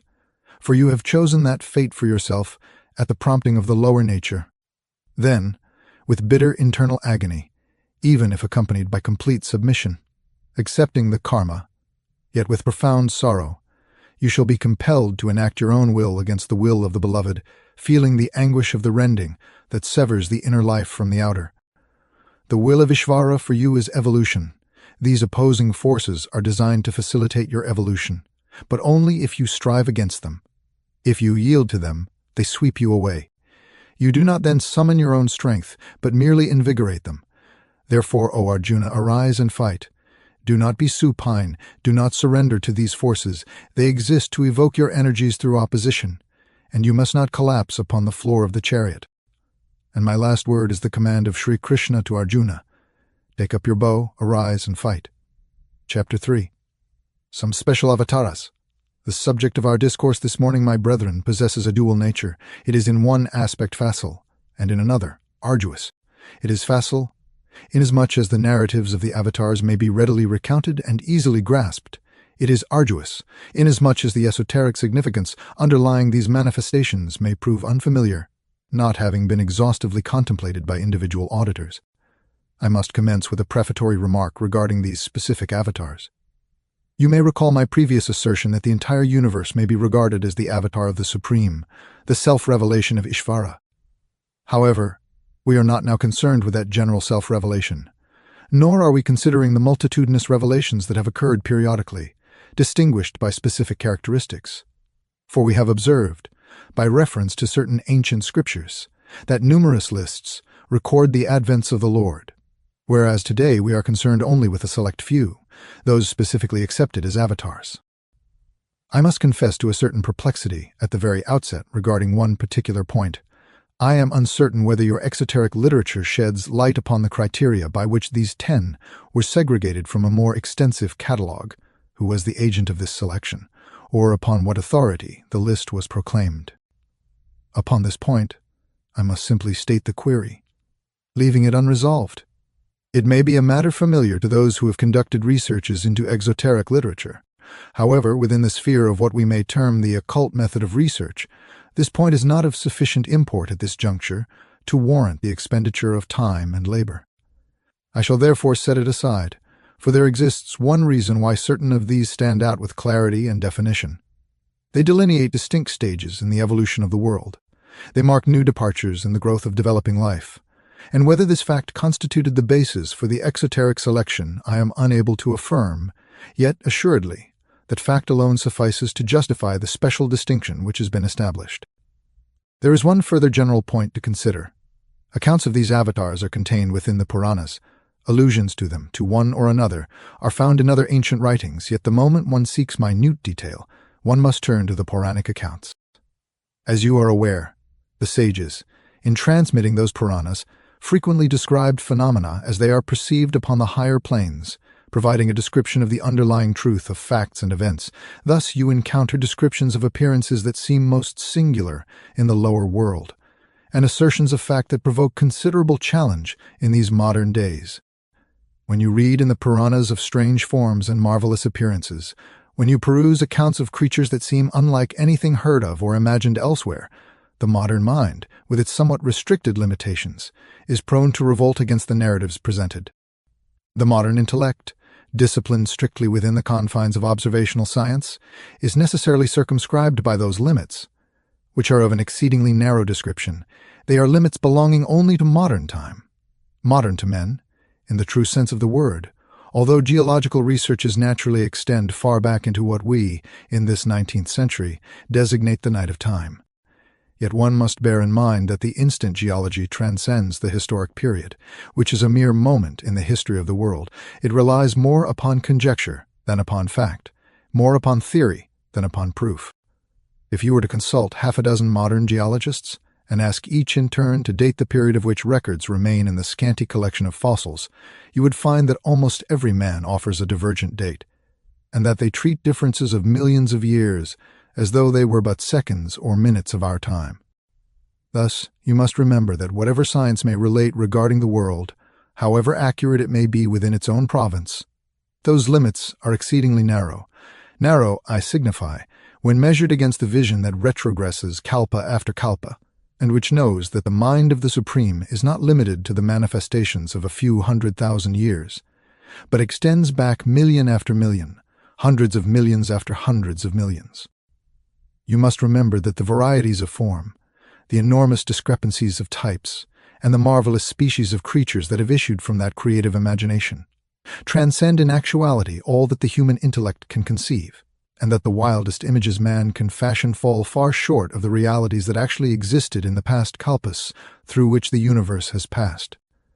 This word of caution is necessary, as is the warning that upon the higher planes phenomena appear vastly different from their semblance here below. You possess here but a reflection of a portion of those higher forms of existence. Space, in that realm, possesses more dimensions than obtain upon the physical plane, and each dimension of space adds a new fundamental variety to form. If I may employ a simile I have frequently utilized to illustrate this, it may perhaps convey to you some slight conception of my meaning. I shall take two similes, each shedding a modicum of light upon a most abstruse subject. Suppose that a representation of a solid form is presented to you. The image, being rendered by pen or pencil upon a sheet of paper, must be exhibited upon the sheet, which is practically of two dimensions, a plane surface, as a three-dimensional form. Thus, if you wish to represent a solid object, such as a vase, you must draw it flat, and you can only represent the solidity of that vase by resorting to certain artifices of light and shade, to the artificial device known as perspective, in order to create an illusory semblance of the third dimension. There, upon the plane surface, you achieve a solid appearance, and the eye is deceived into perceiving a solid when, in reality, it is regarding a flat surface. Now, as a matter of fact, if you present a picture to a primitive man, an undeveloped savage, or to a very young child, they will perceive not a solid but merely a flat surface. They will not recognize the picture as the representation of a solid object they have beheld in the world around them. They will not perceive that this artificial representation is intended to depict a familiar solid, and it passes them by without making any impression upon the mind. Only the education of the eye enables you to discern, upon a flat surface, the image of a solid form. Now, by an exertion of the imagination, can you conceive of a solid as being the representation of a form in one additional dimension, exhibited by a species of perspective? Then you may acquire a vague conception of what is implied when we speak of a further dimension in space. As the picture is to the vase, so is the vase to a higher object of which that vase itself is a reflection. So again, if you contemplate, let us say, the lotus flower of which I spoke yesterday, as having just the tips of its leaves above the water, each tip would appear as a separate object. If you are cognizant of the whole, you know that they are all integral parts of one object, but approaching over the surface of the water, you will perceive tips only, one for each leaf of the seven-leaved lotus. Thus is every globe in space an apparently separate object, while in reality it is not separated at all, but is part of a whole that exists in a space of more dimensions. And this separateness is mere illusion due to the limitations of our faculties. I have provided this introduction to demonstrate that when you read the Puranas, you consistently encounter the fact of the higher plane described in terms of the lower, with the result that it appears unintelligible, even incomprehensible.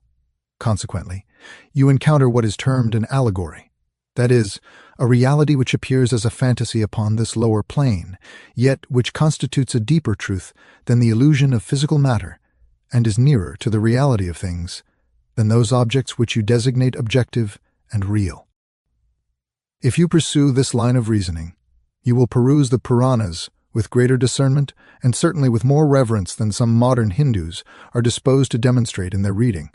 Furthermore, you will begin to comprehend that when a higher vision is unveiled, one perceives phenomena differently than one views them upon the physical plane, and that which appears impossible within the physical realm is revealed as reality when one transcends physical limitations. It is from the Puranas, then, that these narratives are derived. Let us consider the first three avatars distinctly from the remainder, for a reason that you will readily appreciate as we examine them. We consider the avatar designated as that of Matsya, or the fish, that which is designated as that of Kurma, or the tortoise, and that which is designated as that of Varaha, or the boar.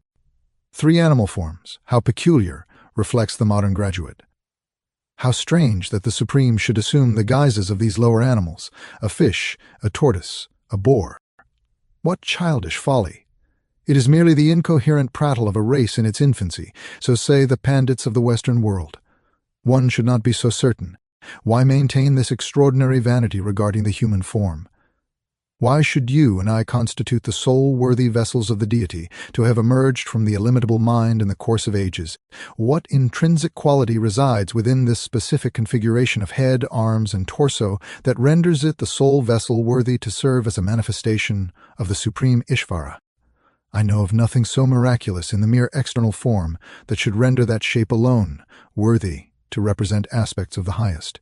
And may it not be that, from his vantage point, those vast differences we perceive between ourselves and what we term the lower forms of life are almost imperceptible, since he transcends them all. A small child perceives an immense disparity between himself, perhaps 2.5 feet in stature, and an infant only 1.5 feet in length, deeming himself a man in comparison to that tiny form rolling upon the ground, unable to walk. Yet to the mature adult, there is no significant difference between the lengths of the two, and one appears very much like the other. While we are minute, we perceive great distinctions between ourselves and others, but upon the mountain summit, the hovel and the palace do not differ significantly in elevation. They all appear as ant hills, much of the same magnitude. Thus, from the standpoint of Ishvara, in the vast hierarchies extending from the mineral to the loftiest deva, the distinctions are but as ant hills in comparison with himself, and one form is as worthy as another, provided it suits his purpose and manifests his will.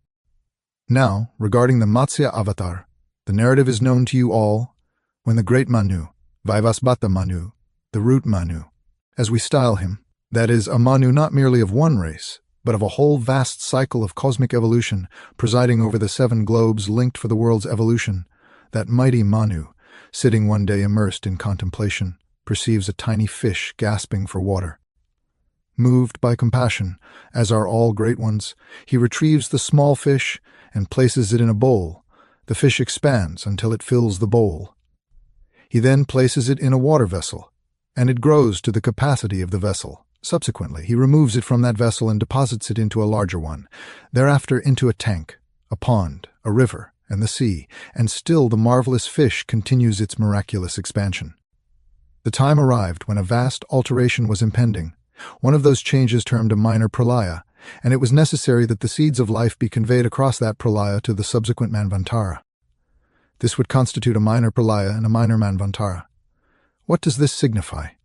It implies the transference of the seeds of life from one globe to another, from what we term the globe preceding our own to our present earth. It is the function of the root Manu, with the assistance and guidance of the planetary logos, to transfer the seeds of life from one globe to the next, so as to implant them in new soil, where further growth is possible.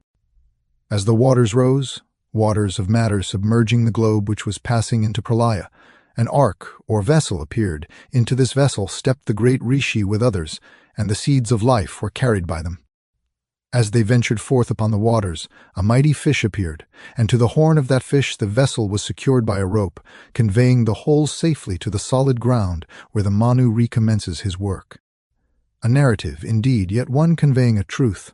For, observing it as it occurs in the history of the world, we perceive the vast, surging ocean of matter, and we see the root Manu and the great initiates with him gathering the seeds of life from the world whose labor is concluded, carrying them under the guidance and aid of the planetary Vishnu to the new globe, where a fresh impulse is to be imparted to life.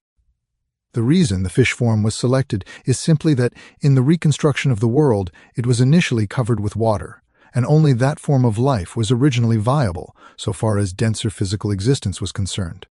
In that primordial stage, one observes what geologists term the Silurian age, the era of fishes, when the great divine manifestation comprised all these forms of life.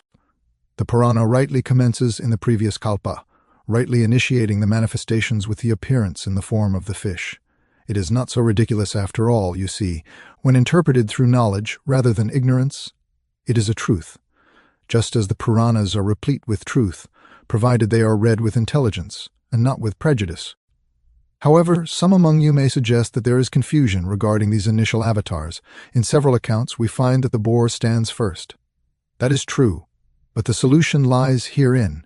The boar avatar initiated that evolution which was succeeded unbrokenly by the human, whereas the other two introduce vast stages, each of which is regarded as a separate kalpa. If you consult the Vishnu Purana, you will discover the key there, for when it begins to relate the incarnation of the boar, there is an incidental reference stating that the Matsya and Kurma avatars belong to previous kalpas. Now, if we adopt theosophical nomenclature, we find that each of these kalpas covers what we term a root race, and you may recall that the first root race of humanity possessed no human form at all, but was simply a floating mass capable of existence within the waters, which then covered the earth, exhibiting only the ordinary protoplasmic motions connected with such a type of life and possible at that stage of its evolution. It was a seed of form rather than a form itself. It was the seed planted by the Manu in the waters of the earth, that from it humanity might evolve. Yet the general course of physical evolution passed through the stage of the fish, and geology there provides a factual truth, although it naturally does not comprehend the hidden significance, whereas the Purana presents the reality of the manifestation and the deeper truth underlying the stages of the evolving world. Then we find, tracing it onward, that this great age passes and the world begins to emerge from the waters. How, then, shall types be brought forth so that evolution may proceed? The next great type must be adapted for both land and water, for the subsequent stage of the earth shows the waters draining gradually away and the land appearing, and the creatures that mark the characteristic of the age must exist partially on land and partially in water. Here again, there must be a manifestation of the type of life, this time of what we term the reptile type. The tortoise is chosen as the representative creature, and while the tortoise typifies the form to be evolved, reptiles, amphibious creatures of every description, swarm over the earth, becoming increasingly terrestrial in their character as the proportion of land to water increases. Concurrently, there is proceeding, in the imperishable sacred land, a preparation for further evolution. There exists one region of the globe that alters not, that from the inception has existed, and shall endure. While the globe is enduring, it is designated the imperishable land. And there the great rishis assemble, and thence they ever come forth for the succor of mankind. That is the imperishable sacred land, occasionally termed the sacred pole of the earth. The pole itself exists not upon the physical plane, but upon the higher, and its reflection descending creates, as it were, one locus which never alters, but is ever guarded from the tread of ordinary men. Therein occurred a most instructive phenomenon. The archetype of the evolution then preceding, the tortoise, the logos in that form, constitutes himself the base of the revolving axis of evolution. That is typified by Mandara, the mountain which, placed upon the tortoise, is caused to revolve by the hosts of suras and asuras, the one pulling at the head of the serpent and the other at the tail, the positive and negative forces of which I spoke yesterday. Thus the churning commences in matter, evolving types of life. The archetype is ever evolved prior to the lower manifestation, the type appearing before the copies thereof are born in the lower world. And how frequently have the students of the great teachers themselves witnessed the very event occur, the churning of the waters of matter yielding all the types of the manifold sorts and species that are generated in the lower world. These are the archetypes, as we term them, of classes and creatures, always produced in preparation for the forward extension of evolution. One by one, the archetypes came forth, the elephant, the horse, the woman, and so on, in succession, demonstrating the track along which evolution was destined to proceed. And first of all, Amrita, the nectar of immortality, emerges, the symbol of the one life which permeates every form, and that life appears above the waters, the assimilation of which is necessary in order that every form may subsist. We cannot delay upon details. I can only trace hastily the outline, demonstrating to you how real is the truth that underlies the story, and as that process gradually proceeds and the types are prepared, there ensues the overwhelming of the world beneath the waters, and the great continents vanish for a season. Then appears the third avatar, the Varaha. No earth is to be seen. The waters of the flood have overwhelmed it. The types that are to be produced on earth are waiting in the higher region for a locus upon which to manifest. How shall the earth be raised from the waters which have engulfed it? Now once again the great helper is required, the god, the protector of evolution. Then, in the form of a mighty boar, whose figure filled the heaven, plunging down into the waters that he alone could separate, the Great One descends. He retrieves the earth from the lower region where it lay awaiting his coming, and the land rises up again from beneath the surface of the flood, and the vast Lemurian continent constitutes the earth of that primordial age. Here, science offers a word, rightly enough, that on the Lemurian continent were developed many types of life, and there the mammals first made their appearance. Quite so. That was precisely what the sages taught thousands upon thousands of years ago, that when the boar, the great archetype of the mammal, plunged into the waters to raise the earth, then was initiated the mammalian evolution, and the continent, thus rescued from the waters, was crowded with the forms of the mammalian kingdom. Just as the fish had typified the Silurian epoch, just as the tortoise had set upon its way the great amphibian evolution, so did the boar, that typical mammal, initiate the mammalian evolution, and we arrive at the Lemurian continent, with its wondrous variety of forms of mammalian life. Not so very ignorant, after all, you see, are the ancient writings, for men are merely rediscovering today what has been in the possession of the followers of the rishis for thousands, tens of thousands of years. Then we arrive at a strange incarnation on this Lemurian continent. Frightful conflicts existed. We are approaching what, in the theosophical nomenclature, is the middle of the third race, and man as man will shortly appear with all the characteristics of his nature. He has not yet quite come to birth. Strange forms are observed. Half human and half animal, wholly monstrous, terrible struggles arise between these monstrous forms born from the slime, as it is said, from the remnants of former creations, and the newer and higher life in which the future evolution is enshrined. These forms are represented in the Puranas as those of the race of Daityas, who ruled the earth, who struggled against the Deva manifestations, who conquered the Devas from time to time, who subjected them, who ruled over earth and heaven alike, bringing everything under their sway. You may read in the splendid stanzas of the Book of Xian, as transmitted to us by Helena Blavatsky, hints of that mighty struggle of which the Puranas are so replete, a struggle which was as real as any conflict of later days, an absolute historical fact that many of us have witnessed. We are instructed repeatedly regarding a frightful conflict of forms, the forms of the past, monstrous in their strength and in their outline, against whom the sons of light were battling, against whom the great lords of the flame descended. One of these conflicts, the greatest of all, is recounted in the story of the avatar known as that of Narasimha, the man-lion. You know the narrative, for what Hindu is unacquainted with the history of Prahlada? In him we have typified the dawning spirituality which is to manifest in the higher races of Daityas as they pass on into definite human evolution, and their form yields that sexual man may be born.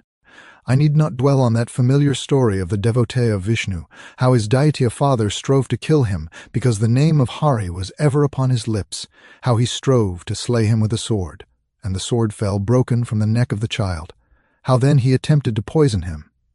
And Vishnu appeared, and consumed first of the poisoned rice, so that the boy might eat it with the name of Hari on his lips, how his father strove to slay him by the furious elephant, by the fang of the serpent, by casting him over a precipice, and by crushing him beneath a stone. But ever the cry of Hari, Hari brought deliverance, for in the elephant, in the fang of the serpent, in the precipice, and in the stone, Hari was ever present, and his devotee was safe in that presence. How finally, when the father, challenging the omnipresence of the deity, pointed to the stone pillar and demanded in mocking language, "Is your Hari also in the pillar?" "Hari, Hari," cried the boy, and the pillar burst asunder, and the mighty form came forth and slew the deity that doubted, in order that he might learn the omnipresence of the Supreme. A story?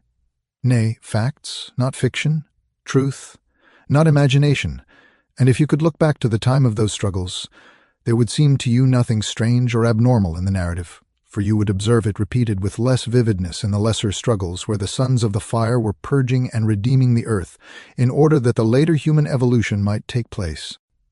We pass from those 4 avatars, every one of which falls within what is designated the Satya Yuga of the earth. Not of the race, remember, not the smaller cycle, but of the earth. The Satya Yuga of the earth as a whole, when periods of time were of immense length, and when progress was marvelously slow. Then we arrive at the succeeding age, that which we call the Treta Yuga, that which corresponds, in the theosophical chronology, and I place the two together in order that students may be able to work their way out in detail, to the middle of the third root race, when humanity receives the light from above, and when man as man begins to evolve. How is that evolution marked? By the advent of the Supreme in human form, as Vamana, the dwarf. Indeed, for humanity was as yet but a dwarf in true spiritual stature, despite its vast external appearance, and he came as the inner man, diminutive, yet possessed of a strength surpassing the outer form. Opposed to him stood Bali, the mighty, representing the external form, while Vamana, the dwarf, embodied the man who was yet to be. When Bali had offered a great sacrifice, the dwarf, in the guise of a Brahmana, came to beg. This question regarding the caste of the avatars is indeed curious. When we consider the human avatars, they are predominantly kshatriyas, as you are aware, with but 2 exceptions. In these instances, they appear as brahmanas, and this constitutes one of them, for he intended to beg, and a kshatriya is forbidden from begging. Only he to whom the earth's wealth counts as nothing, who holds no store of riches, and to whom gold and dust are as one, only such a one is permitted to beg. He was a brahmana of the ancient order, not of the modern era.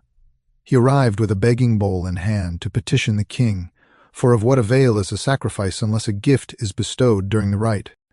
Now, Bali was a pious ruler, though aligned with an evolution that was fading away, and he gladly granted a boon. "Brahmana, take thy boon," said he. "I ask for but 3 steps of earth," replied the dwarf. Surely the 3 paces of such a little man would not encompass much, and the great king, with his worldwide dominion, could well afford 3 steps of earth to the short and puny dwarf. Yet 1 step covered the earth, and the subsequent step spanned the sky. Where could the 3rd step be planted? Where, indeed, so that the gift might be rendered complete? Nothing remained for Bali to offer save himself. Nothing to fulfill the gift, and his pledge could not be violated, save his own body. Therefore, recognizing the Lord of all, he cast himself before him, and the 3rd step, planted upon his body, fulfilled the king's promise and established him as the ruler of the lower regions, of Patala. Such is the story. How replete with significance it is. This inner man, so seemingly small at that stage, yet in truth so mighty, destined to rule both earth and heaven alike, could find no place to set his foot for the 3rd step save upon his own lower nature. He was destined to advance ever forward. Such is the intimation of the 3rd step taken. What a vivid depiction of the evolution that lay ahead, the wondrous evolution now set to commence. I might remind you, in passing, that there is a word in the Rigveda referring to this very avatar, which has been a source of endless controversy and dispute regarding its meaning. Therein it is stated, "Through all this world strode Vishnu, thrice his foot he planted, and the whole was gathered in his footsteps' dust." Consult also hymn 1.154, which speaks of his 3 strides, within which all living creatures find their habitation. The 3 steps are said to be the earth, the heavens, and all living creatures. Herein, Bali is made the symbol of all living things. That, too, is considered by some to be the babbling of humanity in its infancy. I know not what figure of speech the greatest of men could employ that is more poetical, more profound in meaning, or more sublime in its imagery, than the concept that the whole world was gathered in the dust of the Supreme's foot. For what is the world if not the dust of his footsteps? And how could it possess any life had his foot not touched it? Thus we proceed, treading onward into the Trita Yuga, arriving at another manifestation. That of Parashurama. You may consider this a strange avatar, and indeed I must characterize it as a partial avatar, as we shall discern when we examine his life and the words spoken concerning him. The Yuga had by then advanced considerably, and the Kshatriya caste had risen to rule, mighty in power and great in authority as the sole warrior governing class, yet alas, they abused their power, as men are prone to do when souls are still under discipline and are spiritually young for their environment. The Kshatriya caste misused the power established for their governance. The duty of the ruler, it must be remembered, is essentially protection. Yet these men utilized their strength not to protect, but to plunder, not to succor, but to oppress. A terrible lesson had to be taught to the ruling caste, so that it might learn, if possible, that the obligation of governance is to protect, support, and assist, rather than to tyrannize and pillage. The first great admonition was delivered to the kings of the earth, the rulers of men, a lesson that required repetition time and again, and one which is not yet completely mastered. A divine manifestation arrived so that this lesson might be inculcated, and the teacher was not a kshatriya, save through his maternal lineage. It is a singular narrative, the story of that birth. Food was given to 2 kshatriya women, each destined to bear a son. Though the husband of one was a brahmana, the 2 women exchanged the food, and the portion intended to produce a kshatriya son was consumed by the wife of the brahmana. Men might deem this an accident, yet there are no accidents in a universe governed by law. The sustenance replete with kshatriya energy thus entered the brahmana family, for it would not have been fitting for a kshatriya to destroy fellow kshatriyas. Had it been otherwise, the lesson would not have been so effectively impressed upon the world. Thus we witness the strange phenomenon of a brahmana appearing with an axe to slay the kshatriya. 3 times 7 times was that axe raised in slaughter, severing the kshatriya trunk from the face of the earth. Yet, while Parashurama still resided in the body, a greater avatar emerged to demonstrate what a true kshatriya king ought to be. The kshatriyas, having abused their station and power, were swept away by Parashurama, and before he departed the earth where that bitter lesson had been administered, the ideal kshatriya descended to teach, now by example, the lesson of what ought to be, following the enforcement of the lesson regarding what ought not to be. The boy Rama was born, upon whose exquisite history we have not time to dwell at length, the ideal ruler, the utterly perfect king. While still a youth, he went forth with the great teacher Visvamitra to protect the yogi's sacrifice. Though merely a boy, almost a child, he was able to drive away, as you recall, the Rakshasas, who interfered with the rite. Subsequently he, his beloved brother Lakshmana, and the yogi proceeded to the court of King Janaka. There, at the court, lay a great bow, a weapon that had belonged to Mahadeva himself. To bend and string that bow was the task appointed for the man who would wed Sita, the child of miraculous birth, the maiden who had sprung from the furrow as the plough cleaved the earth, possessing neither physical father nor physical mother. Who should wed this peerless maiden, the incarnation of Sri Lakshmi, the consort of Vishnu? Who indeed should wed her, save the avatar of Vishnu himself? Thus the mighty bow remained unstrung, for who possessed the power to string it until the youth Rama arrived? And he takes it up with boyish nonchalance, and bends it with such force that it breaks in twain, the crash echoing through earth and sky. He weds Sita, the beautiful, and goes forth with her, accompanied by his brother Lakshmana and his bride, his father who had attended the nuptials, and a vast procession, wending their way back to their own city of Ayodhya. This breaking of Mahadeva's bow has resounded throughout the earth.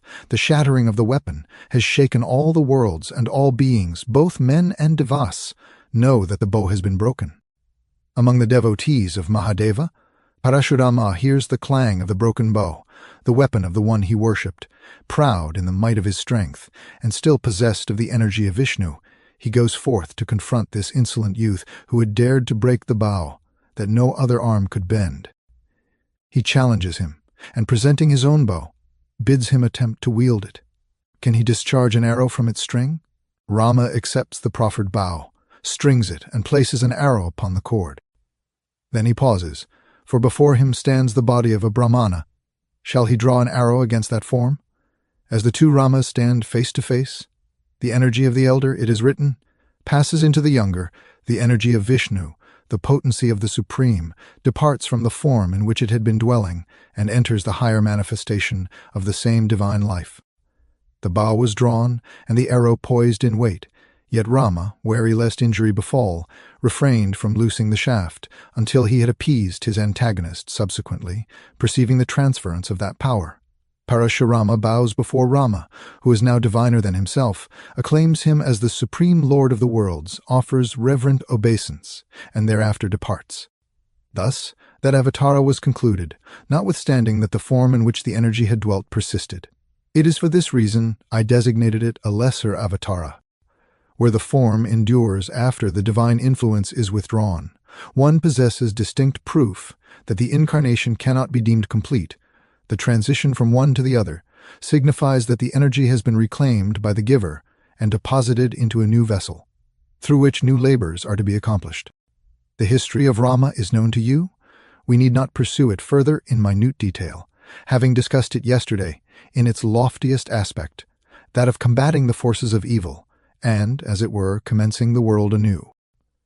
We observe the great reign of Rama enduring for 10,000 years within the Dvapara Yuga, that epoch at the close of which Sri Krishna appeared.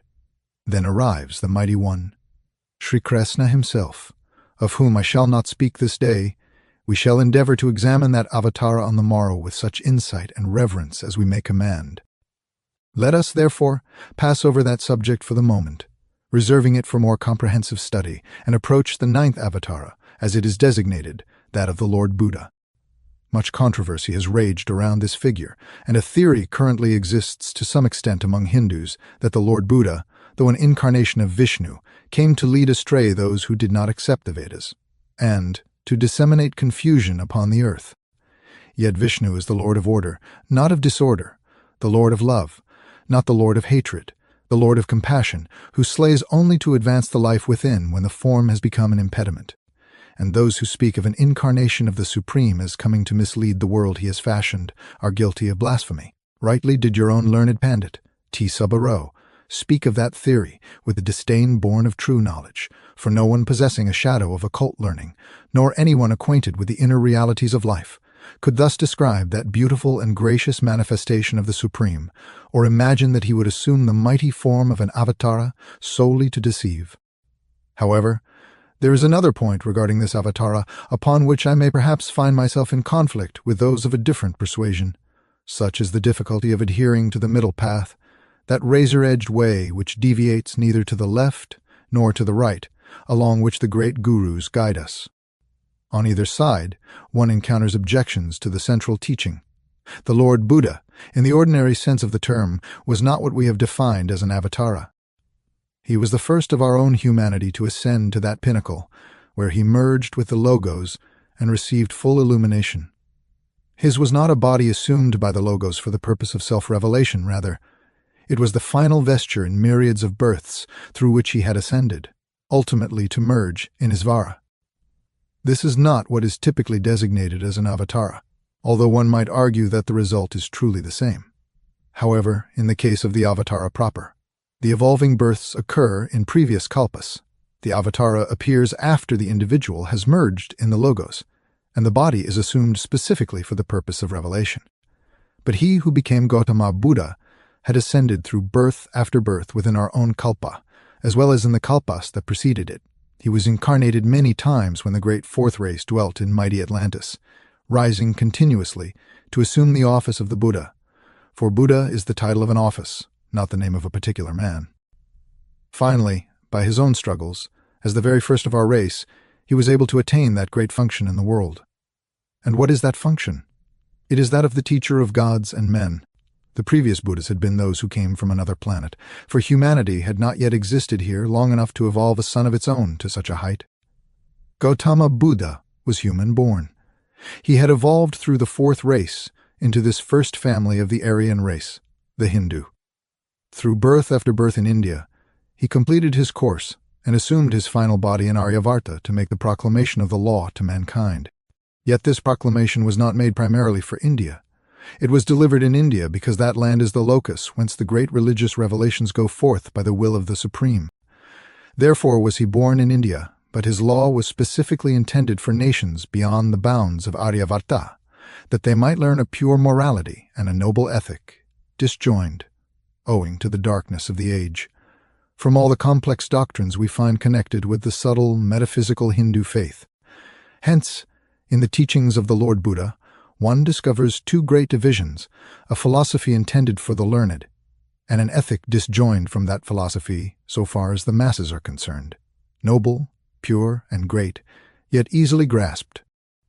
For the Lord knew that we were entering an age of deepening materialism, that other nations were destined to arise, and that India was for a time to decline, allowing other peoples to ascend above her in the scale of nations.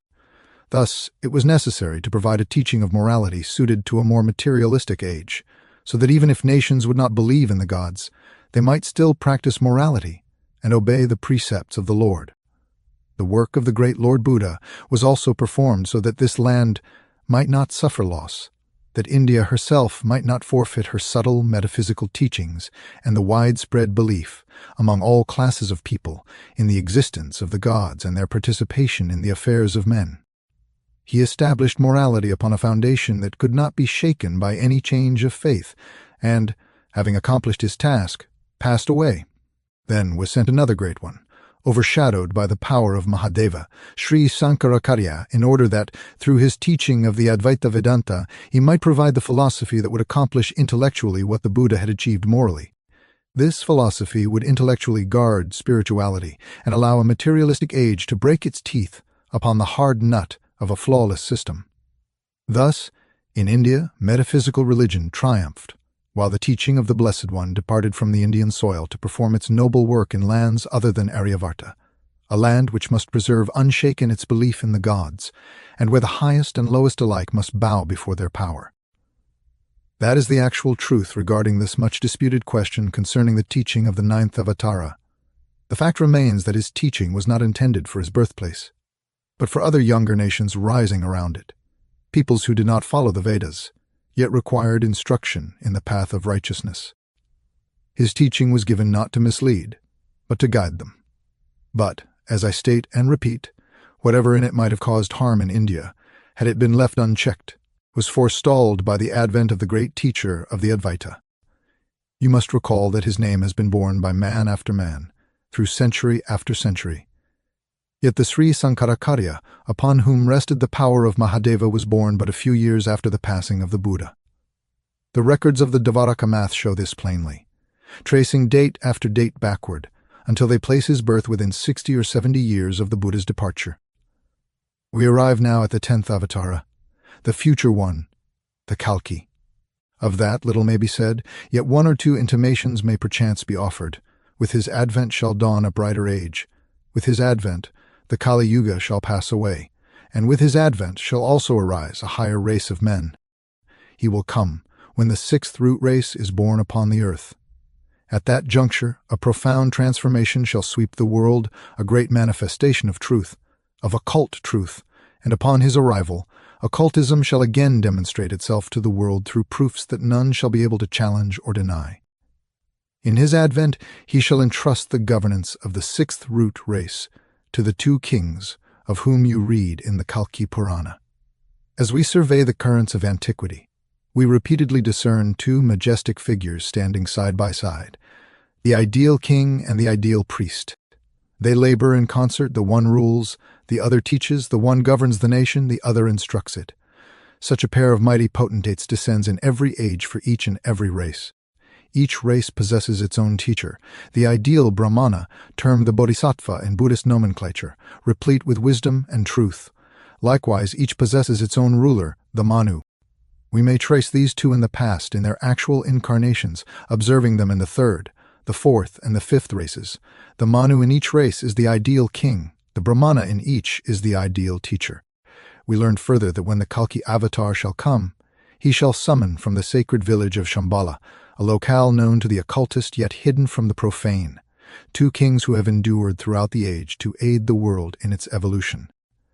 The Purana identifies the name of the Manu, who will be the king of the next race, as Moru, and the name of the ideal Brahmana, who will be the teacher of the next race, as Devapi. These two are the king and teacher for the sixth race that is to be born.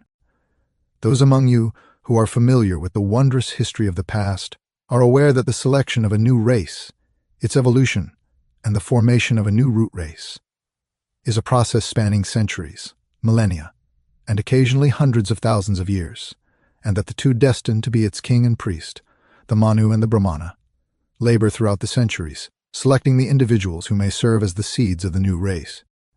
Within the womb of the fourth race, a choice was made from which the fifth was born, isolated in the Gobi Desert for vast epochs. That chosen family was nurtured, educated, and reared until its Manu and its teacher incarnated within it, and the first Aryan family was led forth to settle in Aryavarta. Now, within the womb of the fifth race, the sixth race is being selected, and the king and the teacher of the sixth race are already engaged in their mighty and beneficent work. They are selecting individuals one by one, subjecting each soul to rigorous trials and ordeals to determine if there exists the strength from which a new race may spring. In the fullness of time, when their work is complete, the Kalki Avatar shall arrive to dispel the darkness, to relegate the Kali Yuga to the past, and to proclaim the birth of the new Satya Yuga, accompanied by a new and more spiritual race destined to dwell therein. Then shall he summon the chosen ones, King Moru and the Brahmana Devapi, and entrust to their hands the race they are currently forging, the race destined to inhabit a fairer world and to advance the evolution of humanity. Chapter 4.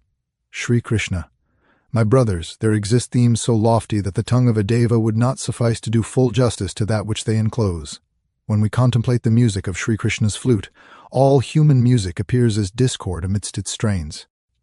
Nevertheless, since bhakti flourishes through thought and word, it is not inappropriate that we should approach a subject of such sanctity. Yet, in dealing with it, we must acknowledge our incompetency. We must lament our limitations, and we must yearn for a power of expression greater than that available to us in this earthly sphere. For perhaps, amid all the divine manifestations that have glorified the world, there is none which has evoked a wider, tenderer sentiment than the avatar whom we are to study this morning. The more austere glories of Mahadeva, the Lord of the cremation ground, appeal more to the hearts of those who are weary of the world and who perceive the futility of mundane attractions. But Sri Krishna is the God of the household, the God of family life, the God whose manifestations captivate in every phase of his self-revelation. He is human to the very core. Born into humanity, as he has declared, he acts as a man. As a child, he is a genuine child, replete with playfulness, with mirth, and with winsome grace. Maturing into boyhood and manhood, he exercises the same human fascination over the hearts of men, women, and children. He is the God in whose presence there is abiding joy, the God in whose presence there is continual laughter and music. When we contemplate Sri Krishna, we seem to hear the ripple of the river, the rustling of leaves in the forest, the lowing of kine in the pasture, and the laughter of happy children playing about their parents' knees. He is so fundamentally the God who is human in all respects, who bends in human sympathy over the cradle of the infant, who resonates with the play of the youth, who is the friend of the lover, the blesser of the bridegroom and the bride, and who smiles upon the young mother when her firstborn lies in her arms, everywhere the God of love and of human happiness. Is it any wonder that his winsome grace has fascinated the hearts of men? We are to study him, then, this morning. Now, an avatar, I state this to resolve certain preliminary difficulties, presents two great aspects to the world. First, he is a historical fact. Let this not be forgotten. When you read the story of the great ones, you are reading history, not fable. Yet it is more than history. The avatar enacts a mighty drama upon the stage of the world. He is, as it were, a player on the world's stage, performing a definite drama. And that drama is an exposition of spiritual truth. Although the facts are facts of history, they are simultaneously an allegory, through which great spiritual truths are conveyed to the minds and hearts of men. If you view it only as an allegory, you miss an aspect of the truth. If you view it only as history, you miss an aspect of the truth. The history of an avatar is an exposition of spiritual verities, but though the drama be real, it is a drama with a purpose, a drama with distinct outlines established, as it were, by the author, and the avatar plays his part on the stage at the same time as he lives out his life as a man in the history of the world. This must be remembered, otherwise some of the great lessons of the avatar will be misinterpreted. Furthermore, he enters the world encompassed by many who have accompanied him in former births, surrounded by celestial beings incarnated as men, and by a vast host of beings of an adversarial nature, also incarnated as men. I speak specifically of the avatar of Sri Krishna, but this is equally true of any other human avatar. They are not born into the world alone. They are born with a great circle of friends around them, and a great host of apparent foes before them, incarnated as human beings to work out the world drama that is being enacted. This is perhaps most apparent in the case of the one whom we are now studying. Due to the extremely complex nature of the avatar of Sri Krishna, and the vast range he covered regarding his manifestations of complex human life, I have divided this drama into its separate acts to render the vast subject more manageable. I employ for a moment the language of the stage, for I believe it will clarify my meaning. Thus, in addressing his life, I have selected stages which are clearly defined, and in each of these we shall discern one great type of teaching which the world is intended to learn from the enactment of this drama before the eyes of men. To a certain extent, these stages correspond with marked periods in the life, and to some extent they overlap, Yet, by clearly conceptualizing them, we may better comprehend the comprehensive purpose of the avatar, establishing, in effect, mental categories, wherein the various distinct types of teaching may be placed. First, then, he arrives to present to the world a supreme object of bhakti, and the love of God for his bhakta, or devotee. This constitutes the aim of the great drama's initial act, to stand forth as the object of devotion, and to demonstrate the affection with which the divine regards his devotees. Herein lies a marked stage in the life of Sri Krishna. Subsequently, the second act of the drama may be characterized by his role as the destroyer of the opposing forces that retard evolution, a theme permeating his entire existence. The third act reveals the statesman, the wise, politic, and intellectual actor upon the world's historical stage, guiding the nation through his wondrous policy and intelligence, appearing not as a king, but rather as a statesman. We then perceive him as a friend, the human companion, particularly to the Pandavas and to Arjuna. The succeeding act depicts Sri Krishna as teacher, the world teacher, instructing not merely a single race. Then, we observe him in the strange and wondrous aspect of the searcher of hearts, the trier and tester of human nature. Finally, we may regard him in his manifestation as the supreme, the all-pervading life of the universe, who views nothing as exterior to himself, embracing within his arms both evil and good, darkness and light, finding nothing alien to his nature. Into these 7 acts, as it were, the life history may be divided, and each might serve as the study of a lifetime rather than being compressed into a morning's lecture. We shall, however, address them in turn, however inadequately, for the intimations I provide may be elaborated by you in detail, in accordance with the constitution of your own minds. One aspect will attract one individual, while another appeals to another, yet all aspects are worthy of study, and all provoke devotion. However, with regard to devotion, the earliest stage of his life is most inspiring and replete with benediction. Those early years of the Lord as an infant, a child, and a young boy, dwelling in Vraja, within the forest of Brindaban, living among the cowherds, their wives, and their children, the marvelous child who stole the hearts of men. It is notable, and had this been remembered, many a blasphemy might have remained unuttered, that Sri Krishna chose to reveal himself as the supreme object of devotion, as the lover of the devotee, in the form of a child rather than that of a man. Accompany me, then, to the time of his birth, bearing in mind that prior to this terrestrial event, the deities had approached Vishnu in the higher regions, imploring him to intervene so that the earth might be unburdened of her load and the oppression of the incarnate deities stayed. Thereupon, Vishnu commanded the gods, "Go ye, and incarnate yourselves in portions among men. Go ye, and take birth amidst humanity." Great rishis also took birth in the locale where Vishnu himself was to be born, ensuring that ere his arrival, the setting of the drama was prepared. Thus, those we refer to as the cowherds of Vraja, Nanda and his circle, the gopis, and all the inhabitants of that wondrously blessed spot, were, we are told, godlike personages, nay, they were the protectors of the worlds, born as men for the world's progress. This implies that the gods themselves had descended to take birth as humans. And when contemplating the events of the wonderful childhood Lila of Sri Krishna, one must remember that the actors in this drama were no ordinary men and no ordinary women. They were the protectors of the worlds, incarnated as cowherds surrounding him. And the gopis, the graceful wives of the shepherds, were the rishis of ancient days who, through devotion to Vishnu, had attained the blessing of incarnation as gopis, in order that they might surround his childhood and pour out their love at the tiny feet of the boy they perceived as a child, and of the God they worshipped as supreme. Play. When all these preparations for the child's advent were complete, he was born. I shall not dwell upon the well-known incident surrounding his birth, the prophecy that Kamsa's destroyer was to be born, the futile imprisonment in the dungeon, the shackling with irons, and all other follies by which the earthly tyrant strove to render the decree of the supreme impossible of accomplishment. You are all aware of how his plans came to naught, much as mounds of sand raised by children's hands are swept into a level plain when a single wave of the sea ripples over their playground. He was born in his four-armed form, shining forth momentarily within the dungeon. Even prior to his birth, the cell had been irradiated by him through the body of his mother, who was likened to an alabaster vase. So pure was she, containing a flame within. For the Lord Sri Krishna resided within her womb. She was the alabaster vase serving as a lamp to contain him, the light of the world, such that the glory illuminated the darkness of the dungeon wherein she lay.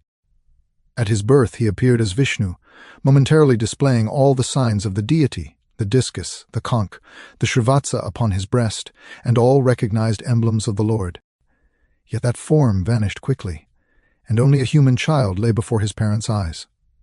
And the father, as you recall, taking him up, passed through the great locked doors and all impediments, carrying him in safety to his brother's house, where he was to dwell in the place prepared for his arrival. Even as a babe, he demonstrated the power resident within him, as we shall observe when we reach the second stage, that of the destroyer of evil forces. But for the moment, observe him only as he plays in his foster mother's house, gambling with children of his own age. As he grew into a boy capable of walking alone, he began to wander through the fields and forests, and the notes of his wondrous flute were heard in all the groves and across the plains.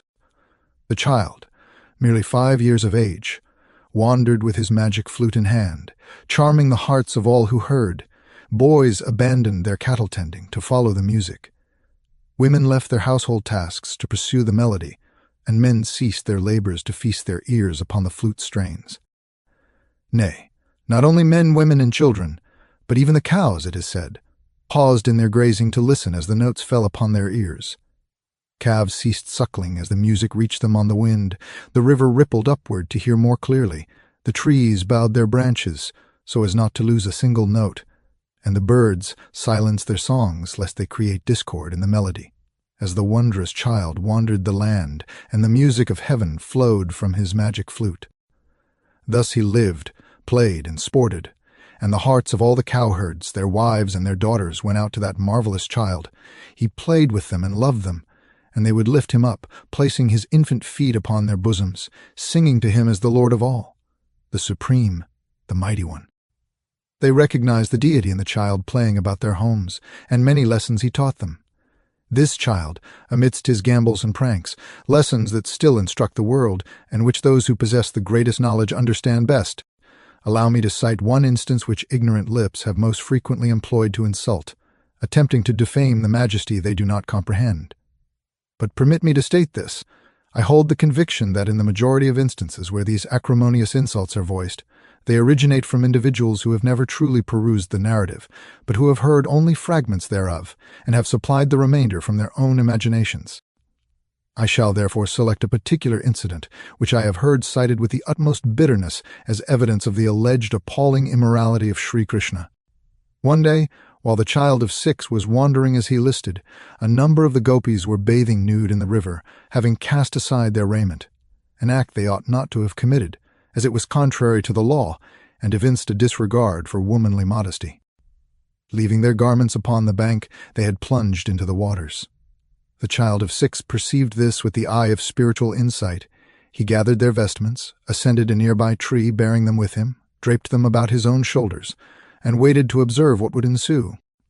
The water was bitingly cold, and the gopis shivered, yet they hesitated to emerge before the clear, steady gaze of the child. He summoned them to come and retrieve the garments they had discarded. As they faltered, the infant lips admonished them that they had sinned against God by immodestly casting aside the covering that should have been worn, and that they must, therefore, expiate their transgression by approaching and receiving from his hands that which they had abandoned. They approached and worshipped, and he restored their robes. Is this an immoral tale, with a child of 6 as the central figure? It is discussed as though he were a mature man, affronting the modesty of women. Yet the gopis were rishis, and the Lord, the Supreme, appearing as a babe, was imparting a lesson unto them. Furthermore, there is more than this. A profound occult lesson lies beneath the surface, a narrative repeated continuously in diverse forms. And it is this: when the soul approaches the Supreme Lord at a momentous stage of initiation, it must endure a great ordeal. Divested of all upon which it has hitherto relied, stripped of all that is not of its inner self, and deprived of all external aid, protection, or covering, the soul must stand naked and alone in its own inherent life, relying on nothing save the life of the self within. If it flinches before the ordeal, if it clings to anything to which it has previously looked for succor, if in that supreme hour it cries out for a friend or helper, Nay, even for the Guru himself, the soul fails in that test. Naked and solitary it must go forth, with absolutely none to aid it save the divinity within itself. It is this nakedness of the soul as it nears the supreme goal that is recounted in the story of Sri Krishna, the child, and the gopis, the nakedness of life before the one who bestowed it. You may discover many a similar allegory. When the Lord arrives as the Kalki, the 10th avatar, he engages in battle and is overcome. He employs all his weapons, yet every weapon fails him. It is not until he casts every weapon aside and fights with his naked hands that he conquers. It is precisely the same concept. Intellect and all else fail the naked soul before God. Thus, in The Imitation of Christ, the work of an occultist, it is written that we must, naked, follow the naked Jesus. If I have selected this story specifically, out of hundreds, upon which to dwell, it is because it represents a primary point of attack, and because you, who are Hindus by birth, ought to possess sufficient knowledge of the inner truths of your own religion, so as not to stand silent and ashamed when such assaults are made, but rather to speak with understanding and thereby prevent such blasphemies. We subsequently learn further details of his play with the gopis as a child of 7, how he wandered into the forest and vanished, and how all went seeking him, how they attempted to imitate his play to fill the void left by his absence. The child of 7, as he was at that time, disappeared for a while but returned to those who loved him, as God ever does with his bhaktas. Then ensues that wondrous dance, the rasa of Sri Krishna, a part of his lila, wherein he multiplied himself such that every pair of gopis found him standing between them. Amid the ring of women, the child was present between each pair, offering a hand to each, and thus the mystic dance was performed. This constitutes another of those points of attack made by ignorant minds. What but an unclean mind can perceive anything impure in the child dancing there as lover and beloved? It is as though he looked forward down the ages, foresaw what would later be said, and retained the child form in the lila so that he might breathe harmlessly into men's blind, unclean hearts the lesson he desired to impart. And what was that lesson? Let me recall one other incident, before I draw the moral from this entire stage of his life. He sent for food, he who is the feeder of the worlds, and some of his brahmanas refused to provide it, dismissing the boys who came to request sustenance for him. When the men refused, he sent the boys back to the women to see if they, too, would deny the food their husbands had declined to give. The women, who have ever loved the Lord, gathered food from every part of their homes and went forth in crowds, bearing sustenance for him, abandoning house, husband, and household duties. Though all attempted to stop them, they would not be halted. Though brothers, husbands, and friends tried to restrain them, they refused, for they must go to him, to their lover, Sri Krishna. The child of their love must not go hungry. Thus they went and gave him food, and he ate. Yet critics exclaim, "They left their husbands, they left their homes. How wrongful to abandon husbands and homes to follow Sri Krishna." The implication is invariably that their affection was purely physical, as though such were possible with a child of 7. I am aware that the terminology of physical love is employed, and I am aware it is stated in a curious translation that they fell under the spell of Cupid. The words matter not. Let us examine the facts. There is no religion in the world that is not taught that when the Supreme calls, all else must be cast aside. I have observed Sri Krishna contrasted with Jesus of Nazareth to the detriment of the former, with a distinction drawn between the purity of the one and the alleged impurity of the other. The proof offered was that husbands were abandoned, while wives went to play with and serve the Lord. Yet I have read words that fell from the lips of Jesus of Nazareth. "He that loveth father or mother more than me is not worthy of me, and he that loveth son or daughter more than me is not worthy of me. And every one that hath forsaken houses, or brethren, or sisters, or father, or mother, or wife, or children, or lands, for my name's sake, shall receive 100-fold, and shall inherit everlasting life. And again, even more forcefully, if any man come to me, and hate not his father, and mother, and wife, and children, and brethren, and sisters, yea, and his own life also, he cannot be my disciple." This presents exactly the same concept. When Jesus calls, husband and wife, father and mother must be forsaken, and the reward shall be eternal life. Why is that deemed righteous when performed for Jesus, yet wrongful when performed for Sri Krishna? Dance. It is not only that you find the same teaching in both religions, but in every other religion of the world the terms of physical love are utilized to describe the relationship between the soul and God. Consider the Song of Solomon. If you take the Christian Bible and read the marginalia, you will perceive the notation, the love of Christ for his church. Yet, if you look down the column from that margin, you will discover the most passionate of love songs, a description of the exquisite female form in all the details of its attractive beauty, and the cry of the lover to the beloved to come to him, that they might take their fill of love. The allegory of Christ and his church is presumed to render the matter acceptable, and I am content that it should be so. I possess no argument against the Song of Solomon, nor any grievance regarding its gorgeous and luxuriant imagery, yet I refuse to accept from the Hebrew as pure that which I am expected to reject from the Hindu as impure. I demand that both be adjudicated by an identical standard, and that if one be condemned, the same censure be leveled against the other. Thus also in the verses of the Sufis, the mystics of the Islamic faith, the love of woman is invariably employed as the paramount symbol of the affection between the soul and God. Throughout the ages, the love-binding husband and wife has served as the emblem of union between the Supreme and his devotees, the most proximal of all earthly ties, the most intimate of all mundane unions, the coalescence of heart and body of twain into one, where might one discover a superior image of the merging of the soul in its God. Ever has the object of devotion been symbolized as the lover or husband, and ever the devotee as the wife or mistress. This symbology is universal because it is fundamentally true. The absolute surrender of the wife to the husband constitutes the earthly archetype of the absolute surrender of the soul to God. Such is the justification of the rasa of Sri Krishna. Such is the explication of the narrative of his life in Vraja. I have dwelt particularly upon this, my brothers, for reasons known to you all. Let us depart from this subject, bearing in mind that until the 19th century this story evoked only devotion, not ribaldry, and it is only with the intrusion of the coarser type of Western thought that these conceptions are projected onto the Bhagavad Purana.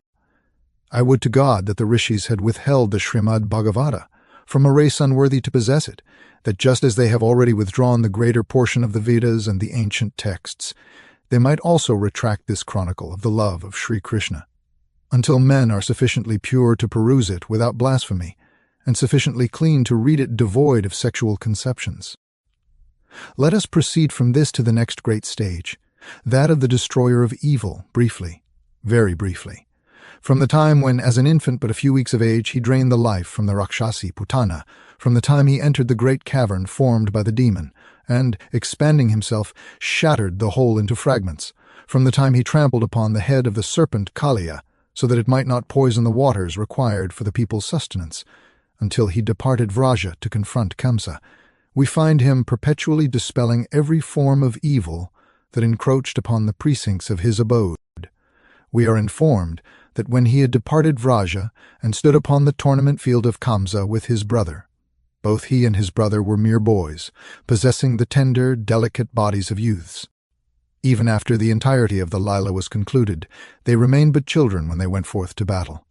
From that time onward, he encountered, one after another, the great incarnations of evil and crushed them with his irresistible strength. We need not dwell upon these narratives, for they permeate his life. We arrive now at the third stage, that of the statesman, a marvelously compelling facet of his life, characterized by tact, delicacy, foresight, and the skill to invariably place the opponent in the wrong, thereby securing his path and swaying others to his cause. As you are aware, this portion of his life is enacted chiefly in connection with the Pandavas. He is the one who, in every predicament, steps forward as ambassador. It is he who accompanies Arjuna and Bhima to slay the giant King Jarasandha, who intended to offer a human sacrifice to Mahadeva, a sacrifice that was halted as blasphemous. It was he who accompanied them, so that the conflict might ensue without transgressing the strictest canons of Kshatriya morality. Follow him as he, Arjuna, and his brother enter the city of the king. They do not approach by the open gate, for that is the pathway of the friend. They breach a portion of the wall as a signal that they arrive as foes. They decline to go undecorated, and when challenged as to why they wear flowers and sandal paste, the reply is that they come for the celebration of a triumph, the fulfillment of a vow. When offered sustenance, the response of the great ambassador is that they will not partake of food at that moment, but will meet the king subsequently to explain their purpose. When the time arrives, he informs him in the most courteous yet clearest language that all these acts have been performed so that he may comprehend that they have come not as friends, but as foes to challenge him to battle. Thus again, when the question arises after the 13 years of exile regarding how the land shall be reclaimed without struggle or conflict, you perceive him standing in the assembly of the Pandavas and their allies, with the wisest counsel on how war might perchance be averted.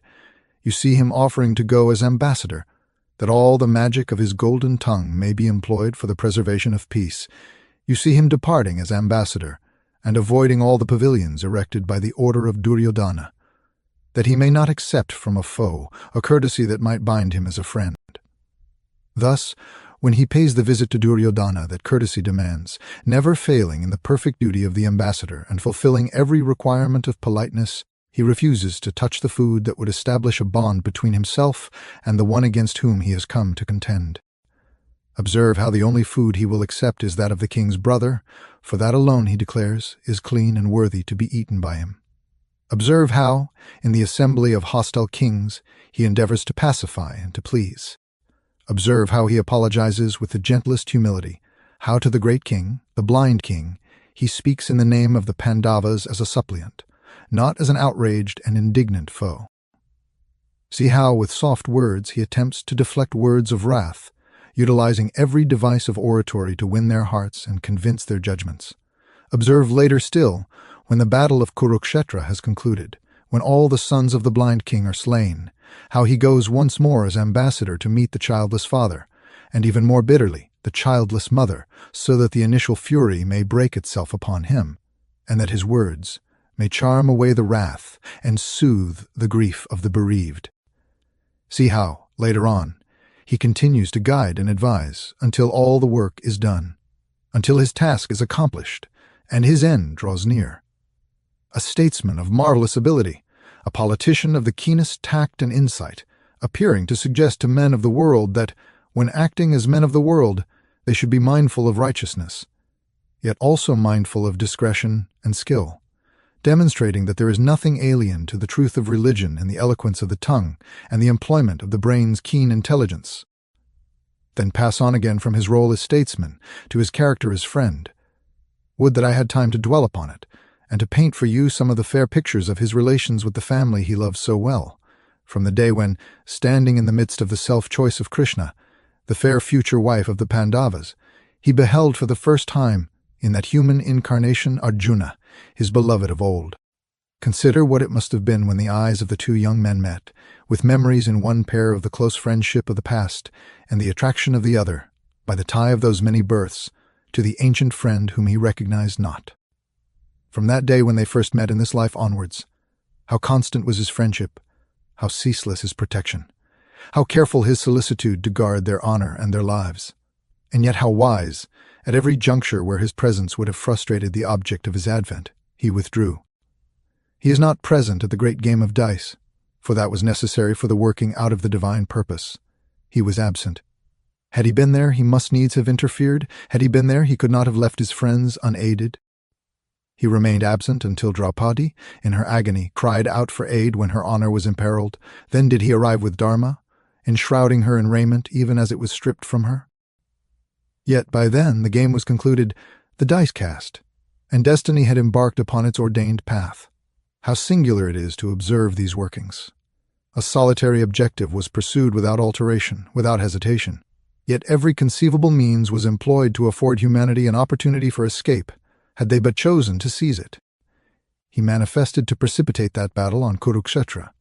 He appeared, as we shall presently observe, to execute that singular purpose in preparation for the centuries that lay ahead, yet, in its execution, he extended every opportunity to those men ensnared in evil by their own antecedents, so that should one among them respond to his entreaty, he might defect to the side of light against the forces of darkness. He never wavered in his objective, yet he left no means untried that man might employ to avert that very outcome. A lesson replete with significance. The will of the Supreme must be fulfilled, yet the fulfillment of that will provides no exoneration for any individual who fails to uphold the law to the utmost of his capacity. Although the divine will must be executed, everything permitted by righteousness and suggested by compassion should be undertaken, ensuring that men may choose light over darkness, and that only the resolutely obstinate are ultimately engulfed in the ruin that befalls the land. As teacher, need I designate him as such, he who delivered the Bhagavad Gita amidst the contending armies at Kurukshetra? He is the teacher not of Arjuna alone, nor of India solely, but of every human heart capable of heeding spiritual instruction and comprehending a fraction of the profound wisdom therein, clad in the language of men.